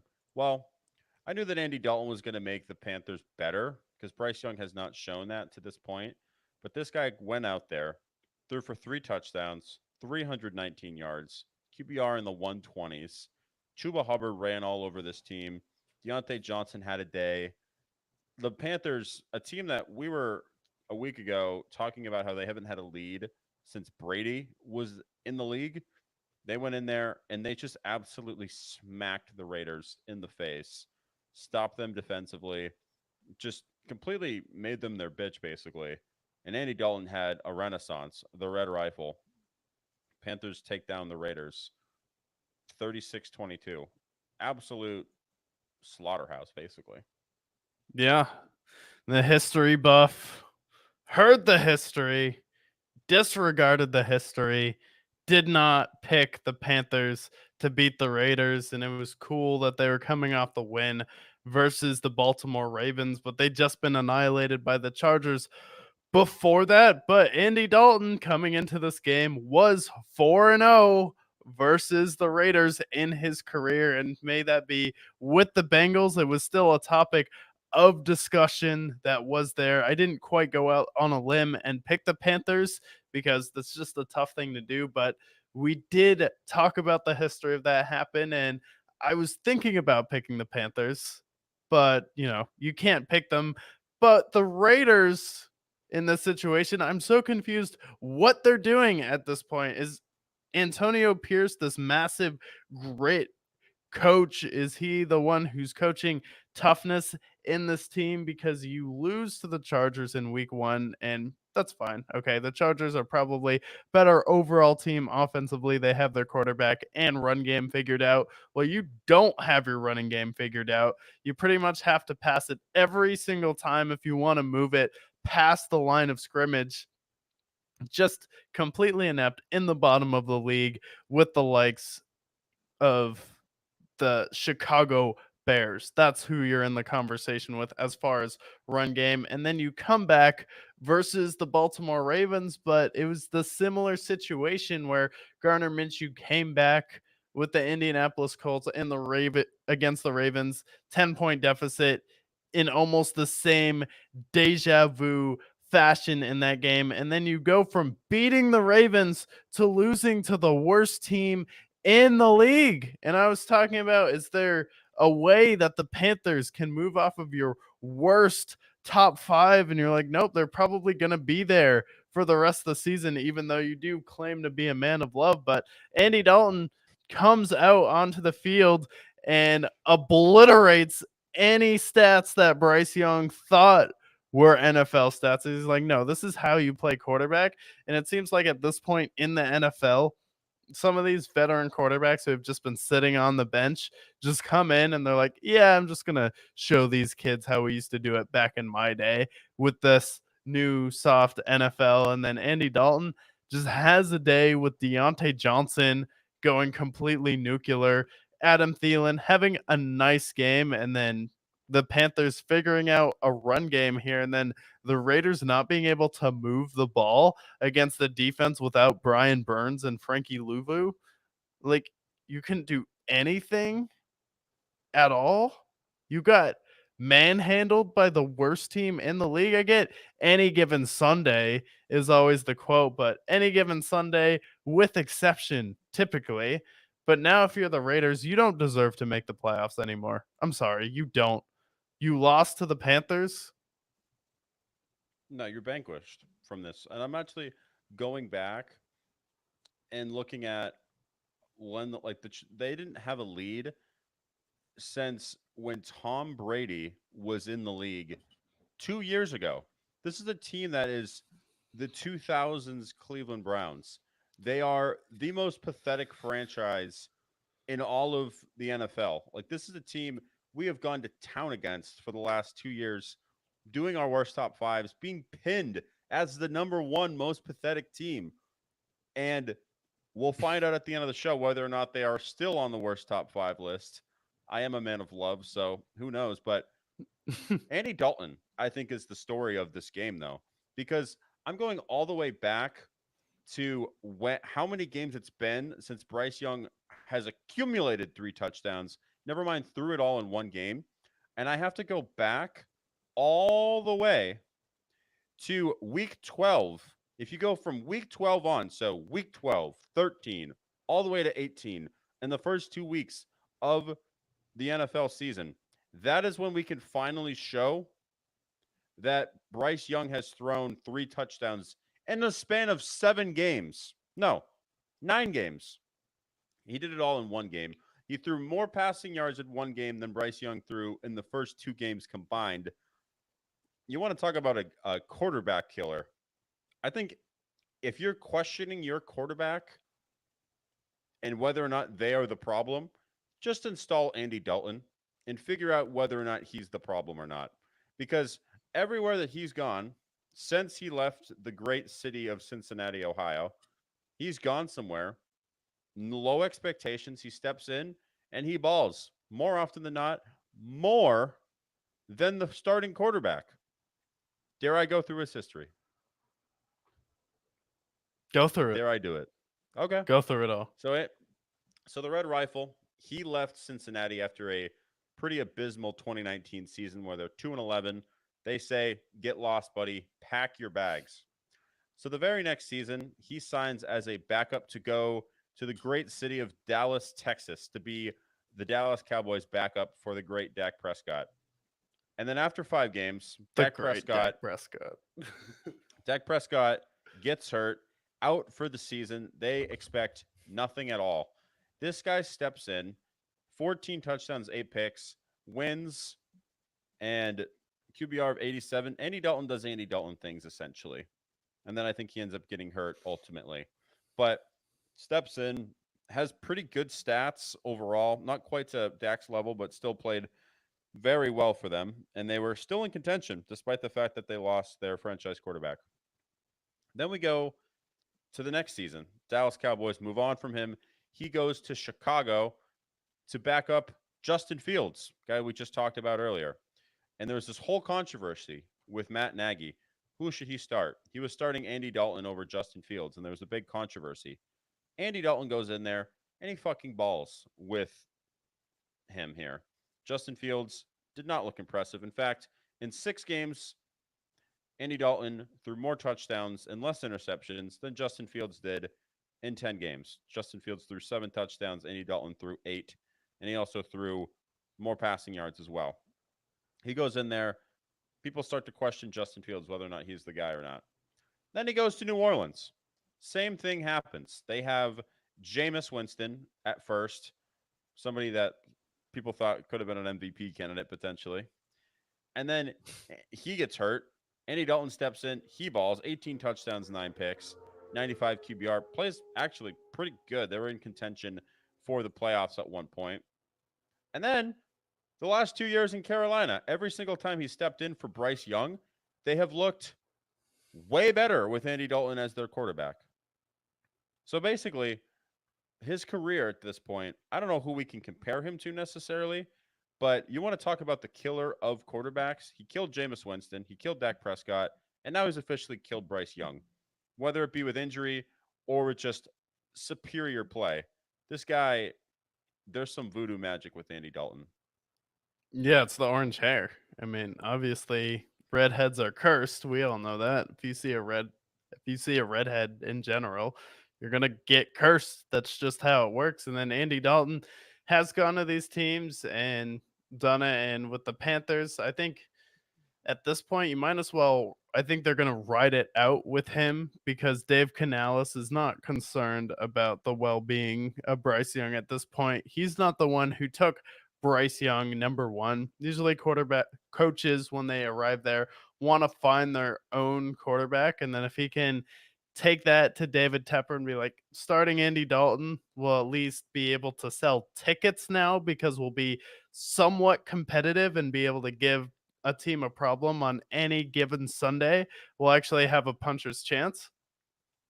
I actually think now the Panthers, people will see it with Andy Dalton. You're not going to lose every single game anymore. And now your ceiling might be winning 5 or 6 with Andy Dalton because Deontay Johnson and Adam Thielen both look good in this game. And now you can point the finger at Bryce Young. Maybe there's irreparable damage where he just needs to leave the situation, go to another coach, similar to Malik Willis and someone like Sam Darnold, Baker, Geno Smith. All these quarterbacks now we're seeing move to different situations and flourish. I think could be a situation like that. So now it's time to trade Bryce Young, move on, and then we're going to figure it out next year. But I think Dave Canales may have just saved his job by starting Andy Dalton. Absolutely. Yeah, I think the Panthers can actually win some games now. I don't think they're going to be good because they still have a horrible defense, but I think that they can at least be competitive in those games, look a little less pathetic than they've looked the last half decade, essentially. So it'll be interesting to see. Now, when let's see if this is a fluke. We'll see how they play next game, but for now, I think they actually looked pretty good this week with Andy Dalton. Yeah, better than Cleveland, at least. Better than Cleveland. And Cleveland should better get than Andy Miami. Dalton. Oh, And how for about better sure. than how Oh, about Miami? Miami's so bad. How do you have so many weapons? We just saw what Matt LaFleur did with Green Bay and how he took Malik Willis, who looked terrible in Tennessee. Everyone wrote him off. You talked about how you were surprised that Green Bay even bothered to sign him. Now you have players like Jaden Reed on that team. You have Dontavian Wicks, Romeo Dobbs. You have Christian Watson on that team. You have Josh Jacobs there, and they found a way to win games. But Mike McDaniels, when he loses Tua, of all people, with the fastest wide receiver duo in the league in Tyreek Hill and Jalen Waddle, maybe upended now with the Chiefs wide receiver duo, but it's still up there. And you have Devon A-Chain, who was a star last year. You look completely lost. You get shut out. You only score once versus the Seattle Seahawks. And I get their defense is good, but the Patriots just put up 20 points versus this team. They only scored once versus the Jets, and you couldn't get up any points with Tyreek Hill. Like, you couldn't figure out any way to get Tyreek Hill the ball whatsoever with Skylar Thompson. And if so, guess what? Skylar Thompson has been there for, I don't know, 1, 2, 3 years now, right around three Yeah. years now. Like, you've seen this guy play before, and never have I ever seen Skylar Thompson play and been like, that's an NFL quarterback. And you knew Tua had concussion risk. He's been someone who's been in and out of the lineup. He's never been fully healthy throughout a season. Like, you didn't think prioritizing getting a really solid backup quarterback was a big deal this offseason? So you're not out here wasting Tyreek Hill and Jalen Waddle? Like, I thought I was a huge believer that the Dolphins should have gone out and got Carson Wentz to be the backup this year. And then you're at least in this game. He's at least someone who can be an NFL starter. Like, you don't want him to be your starter, but he can be that for your team, especially with someone like Tyreek Hill. He has a big arm and it's not going to underthrow them like Skylar Thompson does. So why is he your backup quarterback? I don't get how you have the fastest wide receiver duo in the league, and you have two quarterbacks who underthrow their receiver, and their strength is not arm strength. I don't understand this Miami team. I don't either. And I feel like what we're seeing play out, although to a lesser extent, is what we saw with the Jets last year when they lost Aaron Rodgers. Because this is a similar team where they're all in. They signed Jalen Ramsey. They went after Bradley Chubb. They signed Tyreek Hill. They have Jalen Waddle and Devon A-Chain. Their team is going in for the Super Bowl. Whether or not we think they're Super Bowl teams or not, they're all in. And the same goes for the Jets last year. But as soon as their quarterback goes down, where is the signing for whether it be a Jimmy Garoppolo or a Ryan Tannehill, or better yet, Carson Wentz is just sitting on the bench in Kansas City. Why not give Kansas City a call and say, hey, we'll give you a seventh rounder for Carson Wentz. What else are you going to do with him? Go out and trade for these guys. Because what's going to happen, we don't know how long Tua's going to be out, if he even comes back this year potentially. But what's going to happen, you guys are going to just keep getting obliterated because Skylar Thompson, who all the way, also, by the way, got hurt in this game. So now they're going to be relying on Tim Boyle. You want to talk about a guy who has no business being in the league. Tim Boyle doesn't even have business being in the XFL. This is a guy who has never been good at football. This is a guy whose career 4 touchdowns and 12 interceptions. That's the guy that's going to instill faith in the league. This guy's basically he's going to be 30 this year. And he scored 4 touchdowns and 12 interceptions in his career. He is a bum. Go out there, get a quarterback. Go out and get Ryan Tannehill or Jimmy Garoppolo or Carson Wentz. Or Dougie find Mills. somebody. Or Doug Mills, another guy that you could go after. There are backups. Or better yet, call up the Colts. We saw what happened with Joe Flacco last year. You think Joe Flacco would do okay with Tyreek Hill? I think so. But instead, you're just going to wither. This is a team that is now 1-2. Their season is not over if they get a quarterback. They have a decent enough team. They need to make a move like tomorrow. If we're doing the show tomorrow and they don't have a quarterback, they're going to be burned. They're going to be screwed. I'm not going to pick them to win a single game. Tim Boyle is trash. And I'm not usually this mean because I have a heart of gold. My heart's very big, very large. But Tim Boyle's fucking terrible. He shouldn't even be on an NFL roster. Why is he still playing in this league? This is like money laundering for quarterbacks, for fuck's sake. He has no business being on an NFL roster. He's terrible. Yeah, no, I definitely agree with that. And this is, again, a Miami team that you knew this, but what can you expect from a team dumb enough to give Tua a max contract? Like, really? The team that Yeah. paid Tua, what is it, 60, $50 million a year, you thought that team would be smart enough to have a quarterback when you have the fastest duo in the league and your quarterback's underthrows them, and that's his weakness is underthrowing receivers. Like, yeah, that's definitely what you want. You don't want a quarterback with a strong arm that can gun it down the field. Like, you should have been in contention for Flacco and Jameis this offseason for backups. And you didn't. You Nope. don't think porn star Jimmy doesn't want to be in Miami? Now he's in LA, which if he's a West Coast guy, good for him. But it's like he went to Illinois. Maybe he'd enjoy some time in Miami, and I think they would love to have him. I think he would love being in Miami. Also, like, But Tannehill though, like reunite with him. He was on your yeah, team. you guys were fine with him. Go ahead. Yeah, bring back Tannehill. That'd be the perfect way for Tannehill's career to end out. Go to Miami, play well, right off into the sunset. That's literally all you need. But shout Uh, out to Mike McDonald though for getting his first 3 wins starting undefeated as a head coach. And Seattle Seahawks defense, now we can go over Miami. Like, their defense still did look really good in this game, and part of it was that Seattle Seahawks defense. Only critique with them is it did seem like their offense stalled out in this game, but I think they're pretty much like, okay, we don't need to throw anything extra at this team. We have this game won. We don't need to go pedal to the metal and have someone like DK or Kenneth Walker get hurt. But loved what I've seen from Jackson Smith and Jigba. Best start to a season I've seen from DK Metcalf in a while. And he's someone who's kind of reminding people like, hey, I'm supposed to be a top receiver in this league, even though I disappear sometimes. But DK Metcalf has shown up pretty much every single game this year. And then what a game for Zach Charbonnet, kind of looking like they have a yeah. legitimate 1-2 punch at running back now. You have a 1-2 punch at wide receiver now with Njigva, and then have a 1-2 punch at running back at tight end now with Noah Fant, and you have a rookie who's played really well. Yeah, I've been impressed with what I've seen. Yeah, Zach Charbonnet, he's been a monster for them. I really like what I saw from their pass rush. I mean, we know how good Boye Mafe is, but we saw a sack from Jaron Reed. We saw Julian Love get into the action. Like, their pass rush is what was impressing me with here. I think they had 7 sacks on the game, so that was impressive there. Um, their secondary was good. They didn't get really. I mean, they shut down Tyreek Hill in this game, held him to 40 yards, which is no tall task.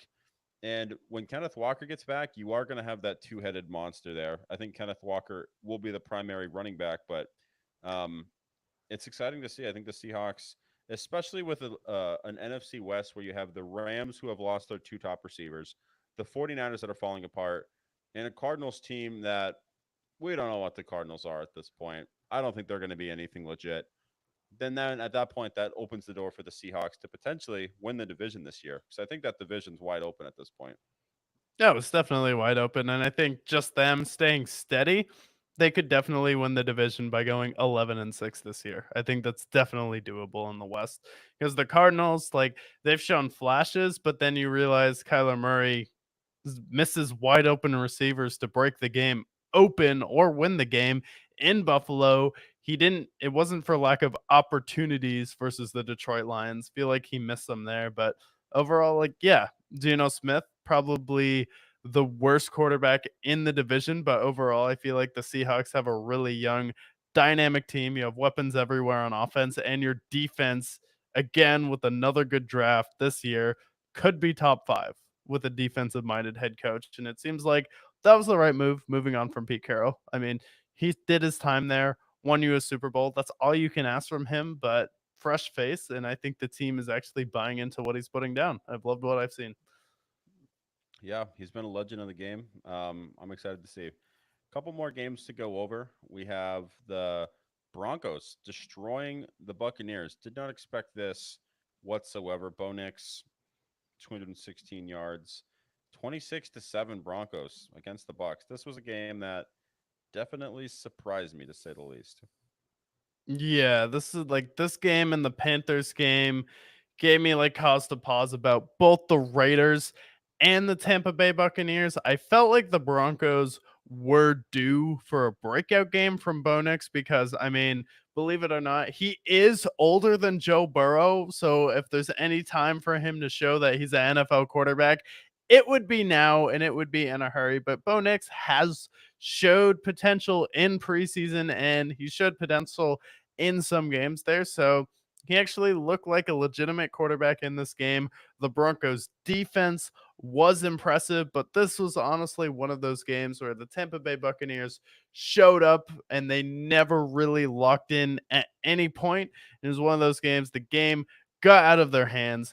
They underestimated the Broncos and they paid the price where this is why you can't estimate any team in the NFL because sometimes the talent gap really isn't that big. So if one team puts their mind to it, Bo Nix plays a really good game, then you're going to be in a lot of trouble. And Tampa Bay Buccaneers now could have taken control of that division, especially with a tough loss from the Saints this week. And the Atlanta Falcons could have gone to 3-0 this week. But again, wasted opportunity. Now they're still stuck locked in with the Saints and Falcons, depending on what happens next week. Yeah. And then we move over to the Ravens and Cowboys game.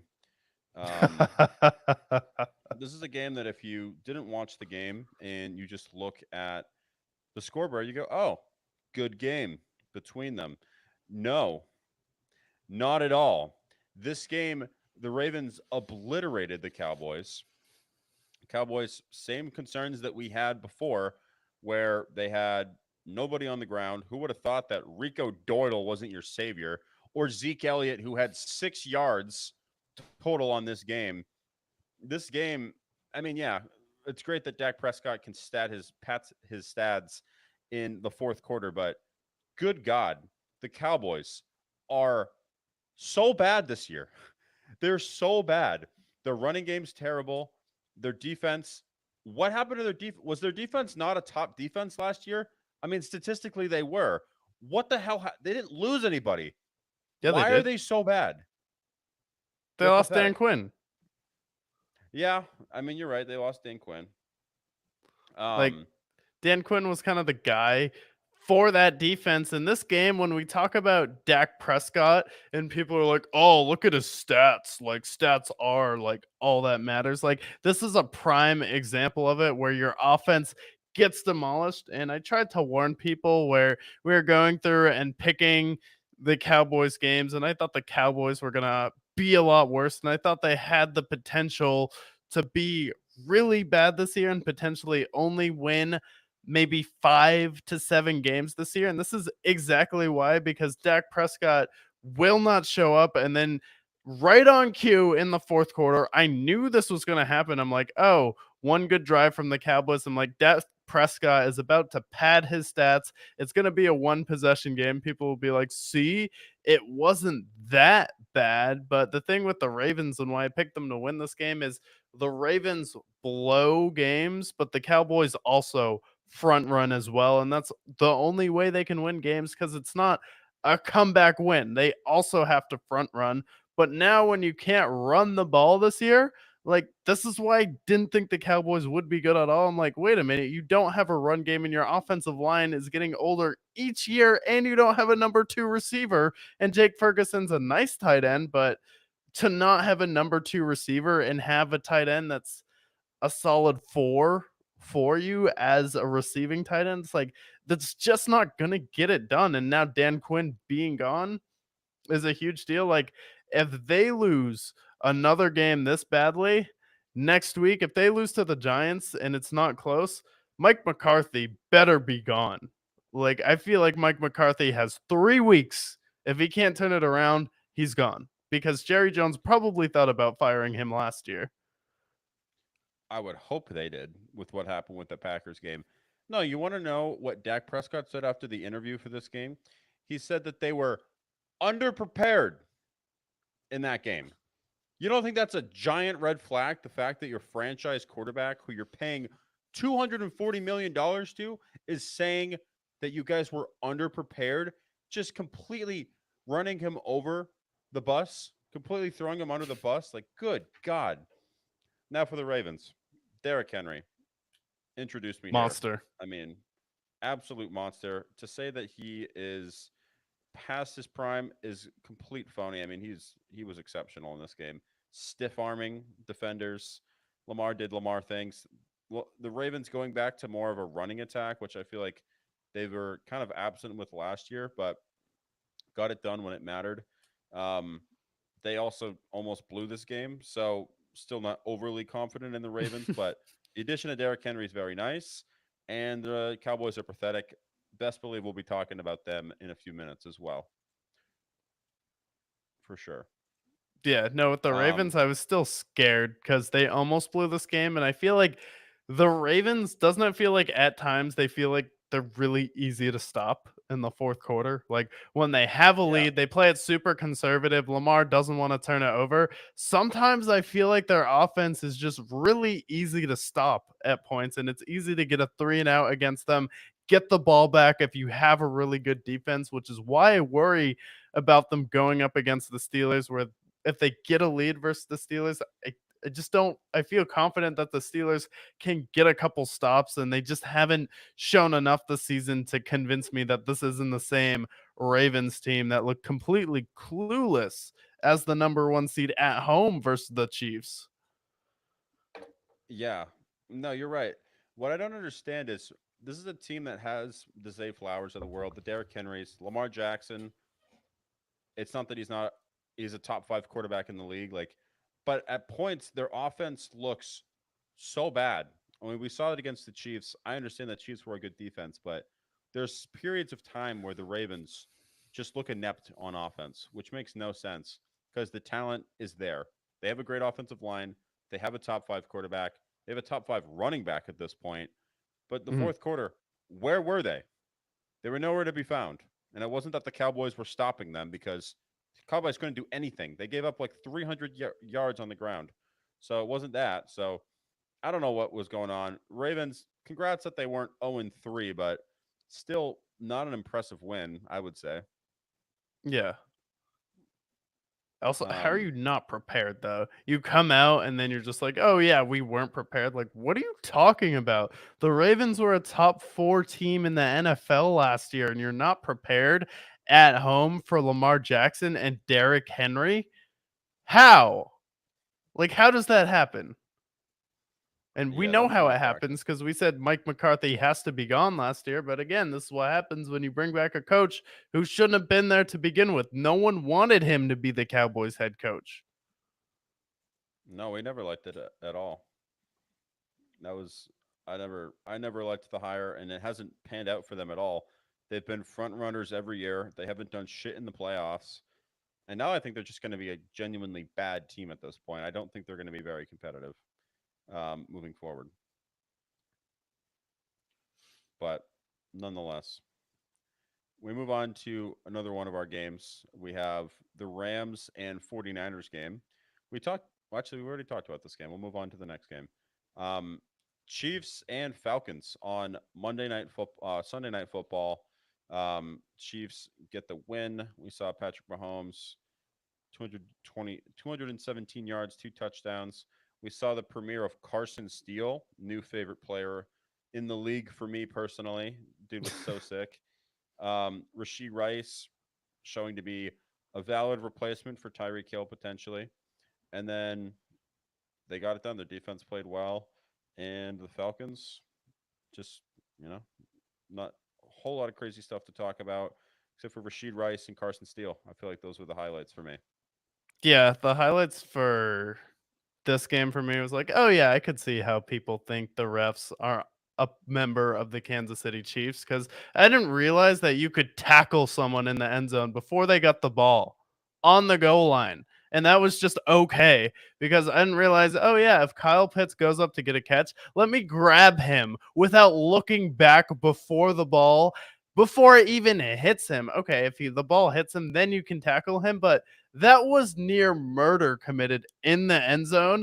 And this was the game that I was like, okay, I can see why people like think that it's rigged for the Chiefs because last week versus the Bengals, which a much less obvious pass interference call, the Chiefs win versus the Bengals. And then in a game where the Chiefs defender tackles Kyle Pitts in the end zone, which would have given them a fresh set of downs at the one. And even Chris Collinsworth, of all people, was talking about hits him before the ball gets there, doesn't even look back for it. And even him, one of the number one people on television, talking about Patrick Mahomes nonstop, things like, oh, yeah, that was a obviously missed pass interference call that was right in the ref's face, similar to what happened to Tony Gonzalez versus the 49ers in the conference championship. But if any game was the game that was like, okay, I could see why people think it's rigged for the Chiefs now. Do I actually think it is? No, I think it's human error. But there, it's now back to back to back weeks where the refs were not even, probably not the Ravens game, but in the Bengals game, back to back times that they played. And now in this Falcons game on Sunday Night Football, where they had 2 drives where they could go up against the Chiefs, and then they had a play in the end zone taken away from them. I'm like, okay, this was a game where the Chiefs did win it. It was a one possession game. They're kind of cruising in September right now, but I feel like the Falcons should justifiably feel robbed in this game. You Oh can't miss yeah, that. You got hit before the ball touched him. that was an obvious pass interference, and I don't think I'm as avid as some of these other people, but I do think that the refs are favorable to the Chiefs. I mean, there was a clear pass interference call last week against the Bengals that wasn't called against the Chiefs. And then this week, I mean, they clearly had a pass interference against Kyle Pitts and nothing was called. I think the Chiefs have favorable calls against the referees, whether or not it's intentional or not.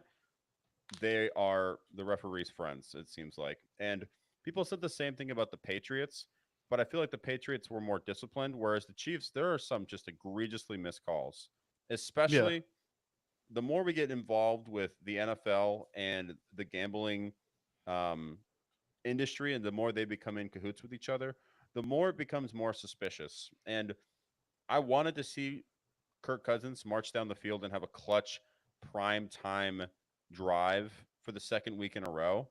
And I feel like we were robbed of that because I feel like we should be talking about Kirk Cousins right now and how he almost just beat the Chiefs and ultimately probably should have won this game. But instead, we're talking about the referees and we're talking about how the Falcons were robbed because that's kind of how I feel about this game. Yeah. Yeah, that was definitely a tough play there. And did you know the Chiefs' offensive line doesn't hold? Nope, doesn't Ever. hold. Never Never holds. ever. Because I get you want to keep Patrick Mahomes upright, but in a Super Bowl, never holds. Like you can definitely stop Nick Bosa without holding, and then you can stop Matthew Judon without holding as well. It's kind of a miracle in this game too. Like the Falcons were really competitive, showed up in a primetime moment as well, and I think the Falcons. I mean, the Saints scored 40 points in back-to-back games. However, I think overall I think they've looked like the best team in the NFC South. I think their defense has been impressive as Kirk Cousins continues to get better, and that connection with Drake London is starting to come on. And then Bijan Robinson is being utilized a little bit better than he was last season. And they're at least trying to target Kyle Pitts. It's not like he's completely uninvolved in the offense where now we're trying to line him up inside, outside, see what works best for Kyle Pitts, but we're not completely ignoring him. And they got a few speedsters as well at wide receiver. So I think honestly, the Falcons have looked like the most impressive team. And I think, I know if they won the division in a playoff game, I wouldn't be too surprised because AJ Terrell and their secondary been really impressive. Really impressive. Yeah. Yeah, I've liked what I've seen from the Falcons so far. I think their record is misleading, to say the least. We pivot to the Monday night games here. We'll go over the one that is the easiest to brush past, I assume. Buffalo in Jacksonville. What are the highlights of this game? Well, Josh Allen played incredible. He had a Josh Allen game. We are big. Well, I should say you are a big hater of Josh Allen historically on the show, but this is a game that even as someone as yourself, I feel like give him his flowers here. 4 touchdowns, Oh my 263. god. If you're He not a played his tail hater off. of Justin Fields, I'm not a hater of Josh Allen. You're like, "Oh yeah, I've seen enough from Justin Fields to know he'll never be a guy in this league." And then suddenly because I think Josh Allen will never get it done in the playoffs, but he's a great regular season quarterback, I'm now a hater of Josh Allen. Really? You Yeah. you you tend to vehemently find ways to hate Josh Allen, I feel. And Be- no, you can speak. Yeah, go ahead. No, because people put him on the same level as Patrick Mahomes and Joe Burrow when he's never made a Super Bowl before or won an MVP. Like this could be a year where he wins the MVP, but people are trying to say he's Mahomes equal, which like that's not the case. I'm trying to bring a little bit of reality to the conversation and then picking the Bengals to beat them in the playoffs, correctly picking the Chiefs to beat them in the playoffs last year. It's not me being a hater. Been realistic with Josh Allen, consistently says he's a top 5 quarterback in the league, but it's not like I completely like dismissed him. Well, do you think he's at least Lamar's equal? Because that's where I can see whether or not you're a hater. Do I think he's Lamar's equal? Yeah, When he wins the MVP, yes. I think he's better than Lamar sometimes. I think in this kind of game, he's exceptional. This is the game where I'm like, this is when I fanboy Josh Allen a little bit. I'm like, okay, when he plays at his best, he's Superman. And he can go toe to toe with Mahomes. Can't beat Mahomes, but like the 13-second game was not his fault, and he's beat Mahomes in the regular season. I don't think he's an equal to Patrick Mahomes because I don't think anybody's an equal, but he is a guy that can play Mahomes tough, and he has played Mahomes tough. So he's not his equal, but he's in the same conversation as these other guys. I think to be like in that conversation. He Yeah, just doesn't have the MVP yet. he's in the mix to be number 2. And we've seen games from Josh Allen. We'll have a stretch where he absolutely annihilates a team here. But if you're coming back to me being like, yeah, since you dropped 40 on one of the most pathetic teams in the league, like, okay. I also saw Derek Carr drop, I don't know, 40 points, 91 points in back to back weeks. That doesn't mean I'm coming out and saying, like, yeah, did you know Derek Carr is also he can give, Mahomes a tough time sometimes and is underrated here. So it's like, okay, this context of the Jaguars are absolutely falling apart right now. And I feel like that's the biggest story. Josh Allen played well in this game. Josh Allen is Superman. He's the top 5 quarterback in this league. We need to see him get an MVP and win in the playoffs. However, the Jacksonville Jaguars have been on one of the most epic collapses from a 6-game stretch where they made a divisional round, looked really good in the regular season, completely collapsed last year. All of that momentum is carrying in again to this season, where it's like, okay, if we get blown out in another game here, what are we doing with Doug Peterson and what are we doing with Trevor Lawrence? Because you paid this guy this offseason. And now, not only do you not have a defense on this team, has Tank Bigsby and Travis Etienne been underwhelming, you also paid Gabe Davis this offseason, and you look inept without Christian Kirk, and your offense struggled. You only scored 17 points versus the Miami Dolphins, and then you lost to the Cleveland Browns, who just lost to Daniel Jones, and you let the Bills put up 47 versus you. Like, this is crazy for the Jacksonville Jaguars that you were supposed to be one of the contenders last year. And yes, Josh Allen played spectacular in this game, but this is completely inexcusable. And on the Jaguars, it's pretty easy when everyone's wide open. Like, was he ever pressured in this game? Like, every single touchdown, it felt like the guy was wide open in the end zone, hitting them in stride. Yeah, no, I agree. No, I think the thing with the Jaguars that I don't understand, you know that they've lost the last 10 consecutive games. They were 7-4 last year. They were basically the number 1 seed. And then since then they are 1-11 since then. Mhm. Nothing's changed. We had a couple of injuries along the way. Christian Kirk, he played in this game, had his typical Christian Kirk stat line. You look at the numbers for Trevor Lawrence, 21 to 38, 178 yards, 1 touchdown, 1 pick. But what I don't understand, like, what's changed? Has it been the aura in the locker room?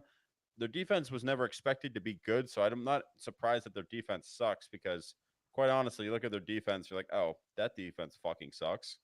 But you look at their offense and you look at the brains, like Doug Peterson was good in Philadelphia, so maybe he's not the problem.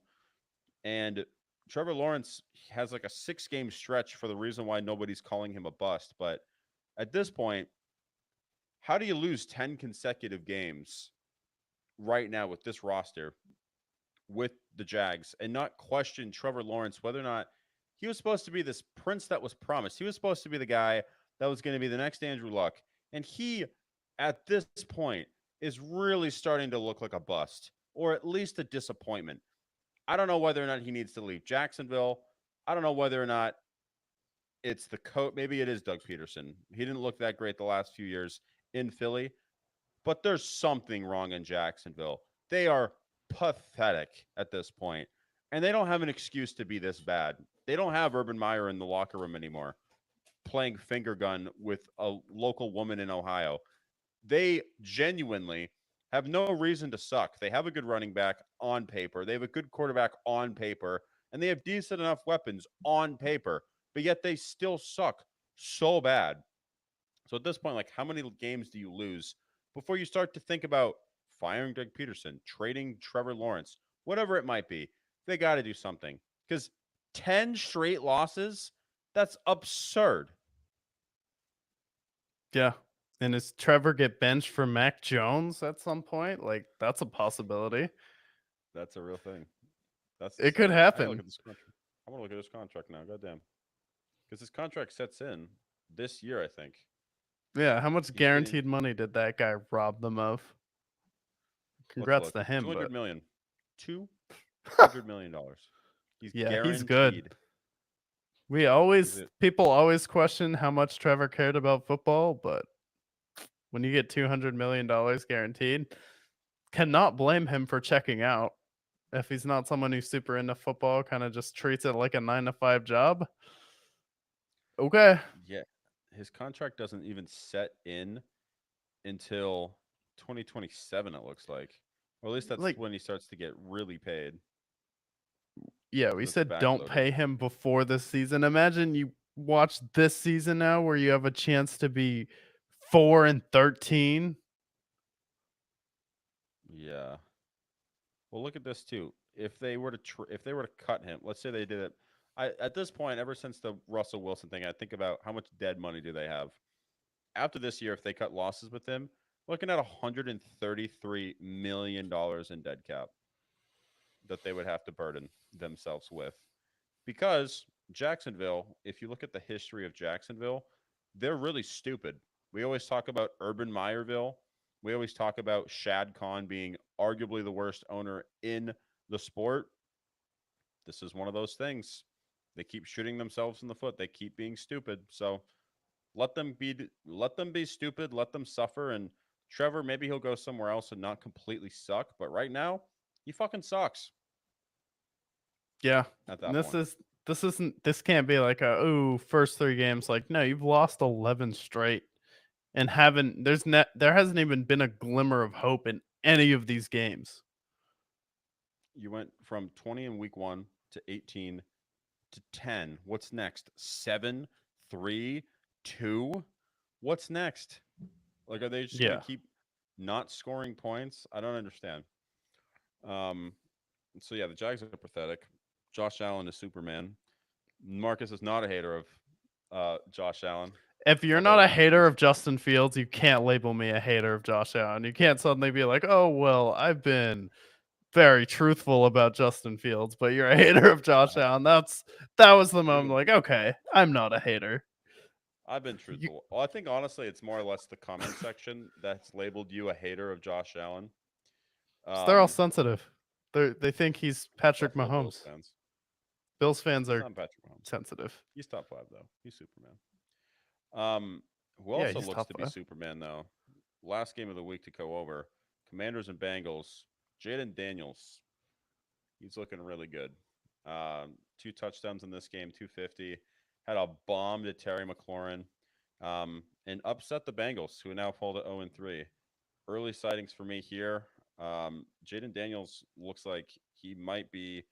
I can't put him over Caleb Williams quite yet, although he has played better, but he's looking like he's going to be a massive fit for the Commanders. I think the Commanders have a very bright future ahead of them with Jaden Daniels. Yeah, he looks like a massive hit for them, and currently he is better than Caleb Williams because, he's played better than Caleb Williams. He went into Cincinnati on Monday Night Football, and this is the first game since the 1940s without a turnover and without a punt. Caleb Williams went up to the rookie punter this draft and was like, "Yeah, you're not going to be punting a lot." Turns out he is going to be punting a lot, and he's punted the most out of the punters this year. I mean, he's been punting.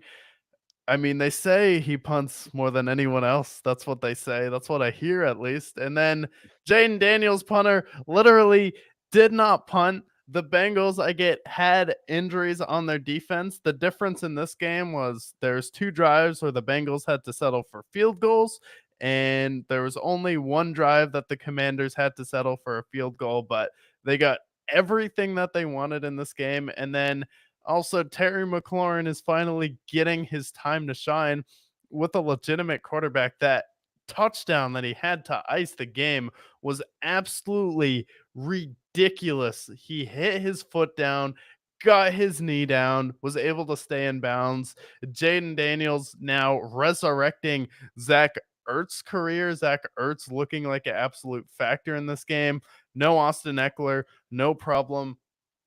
Brian Robinson playing really well in this game. So overall, the Commanders after this game, there's no reason why if this Commanders team is going to show up every Sunday that they shouldn't win the division this year. This is a division that constantly rotates in the winner. They haven't had a back to back division winner in a long time. It goes from Philly to Dallas to the Giants to the Commanders, and now I think it's finally their time. You actually found a guy, and he looks like the best quarterback in this draft so far. And he's hitting all of the throws when he has an open guy. He's not missing anybody. He hasn't been a turnover machine.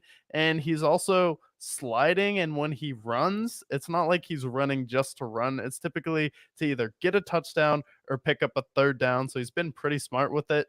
And then with the Bengals, your defense was bad. Joe Burrow, you can't really blame him in this game. He dropped 33 points and he scored every time he had the ball. I don't know what else you want him to do. I'm not concerned. I'm not worried about the Bengals until I see them actually miss the playoffs with Joe Burrow being fully healthy. I've seen them start 0-3. I've seen them start 1-4 before. Is it disappointing? Yes. Would I want them to show up in September? Ideally, but I've kind of accepted the fact that this is a team that doesn't show up in September, and they have a glimmer of hope because the Ravens play the Bills. That could be a tough game for them and the Bills. So if the Ravens lose that game, you could be even. And then the Steelers are on top of your division this year. So it's still definitely in sight for the Bengals to win the division. At least I can say with the Bengals, I feel like historically, when they have a struggling, like when they struggle in September, it's their offense being anemic. If you remove the Patriots game, I mean, they had the Chiefs. They basically won that game. They should have won that game. And then in this game, they put up 33. Jamar Chase played Jamar Chase game. Like, their offense is not the problem. So that gives me a sign of hope. It's really just their defense needs to lock in, and I think they ultimately will. So I'm not super worried about the Bengals, although they definitely need to win next week, or else then I'll start to worry. Because Yeah, going behind 4 games, that's a lot. they got the Romanian Rocket too as their number 3 receiver now, and he's played really well for them so far. He's got the most touchdowns from Joe Burrow, 2 versus the Kansas City Chiefs. Got another touchdown this game, was picking up some big third downs, and Zach Moss definitely looks like an upgrade from Joe Mixon, and he's definitely been solid. He adds a new dynamic in the pass game. He was really good with the Colts last year, and there are times where the Bengals will run the ball and pick up like a 10 to 15-yard rip pretty easily, and then they just stop.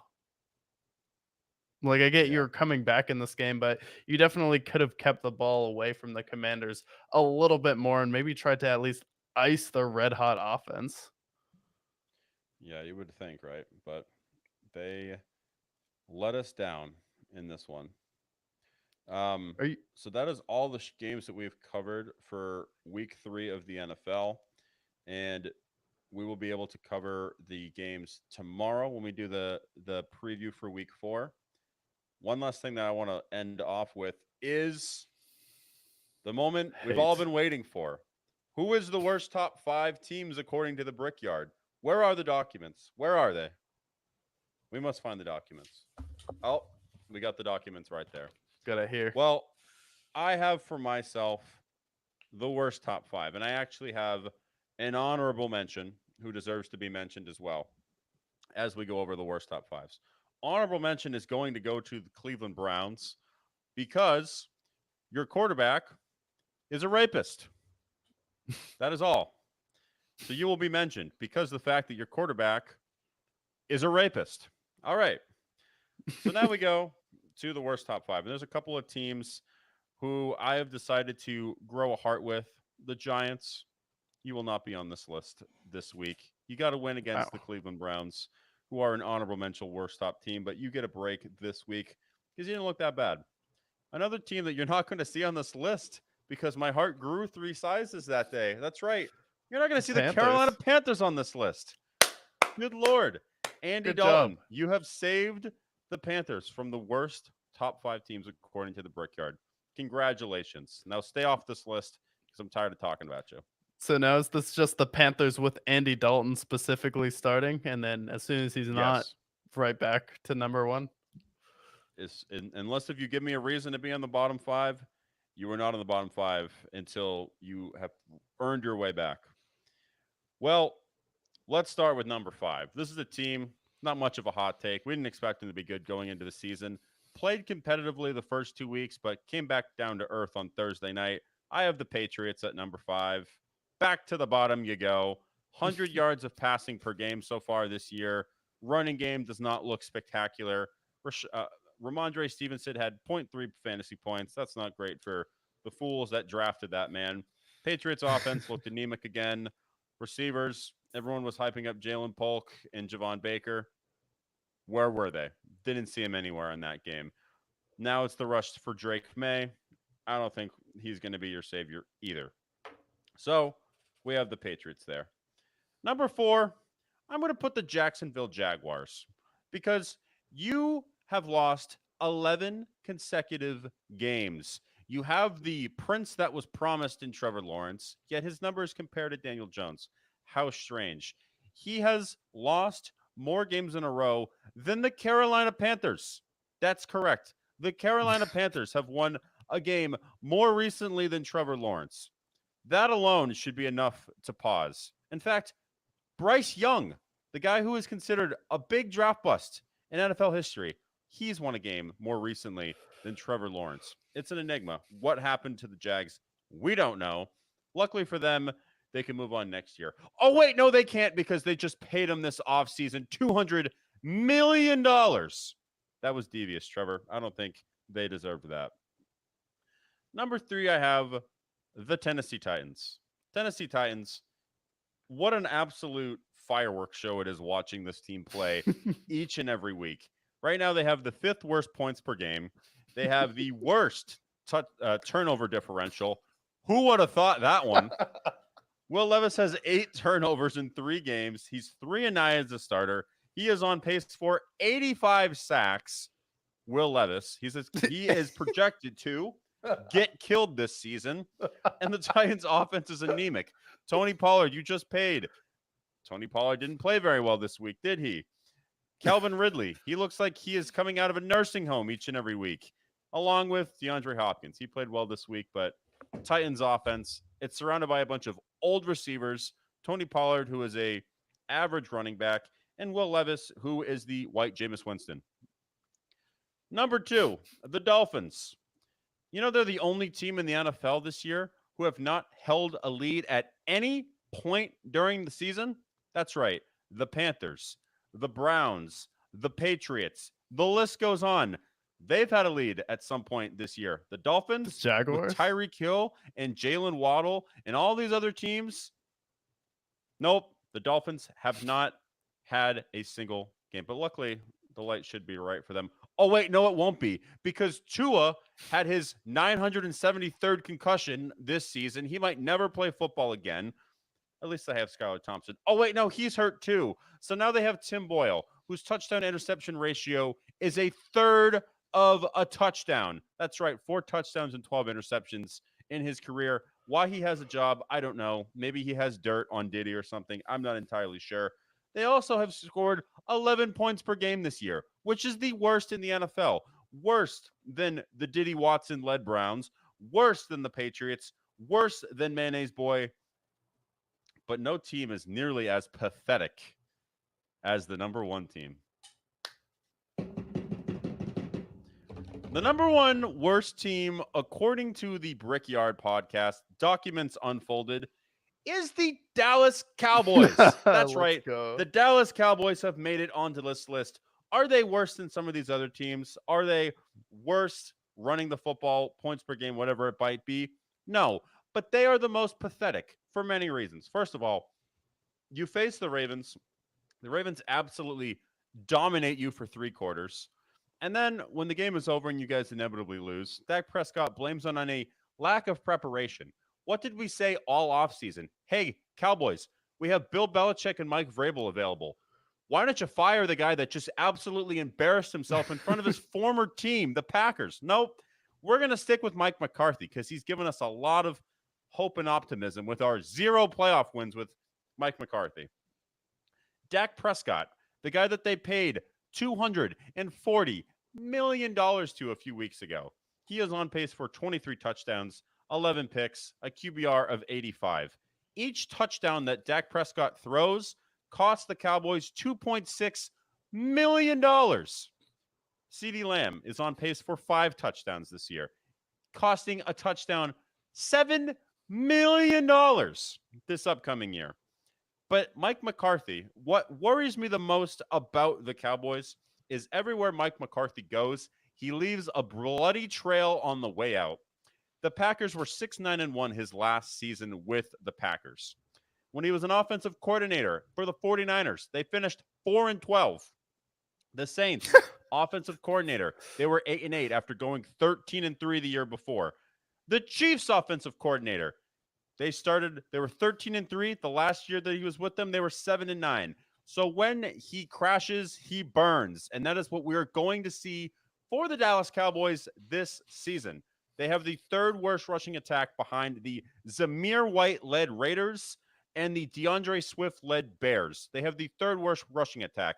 And who would have predicted that they would have the worst rushing game? I don't know. How about the team, the brains of the operation, the team that has the documents? Let's see. You lost Tony Pollard and you brought back Zeke Elliott, who has regressed each and every year since he started playing. But nope, we'll bring him back as a Star Wars-esque return of nostalgia. Cowboys were 12-5 this past year. Where will they be this year? Not in the playoffs. The Cowboys are the worst team according to the Brickyard. Now you have it. Now you know. Yeah, Going they into are. week 4, they're pathetic. Yeah, Are they the where's worst Micah team? Parsons now? Where's Michael Where is Parsons? he? Well, he's not getting paid, clearly. No. Yeah, What a this is what pathetic team. happens when you bring back a coach that should not be there. And I always thought that Dan Quinn was kind of the heart and soul of that Cowboys organization when he was there. And now look at Washington.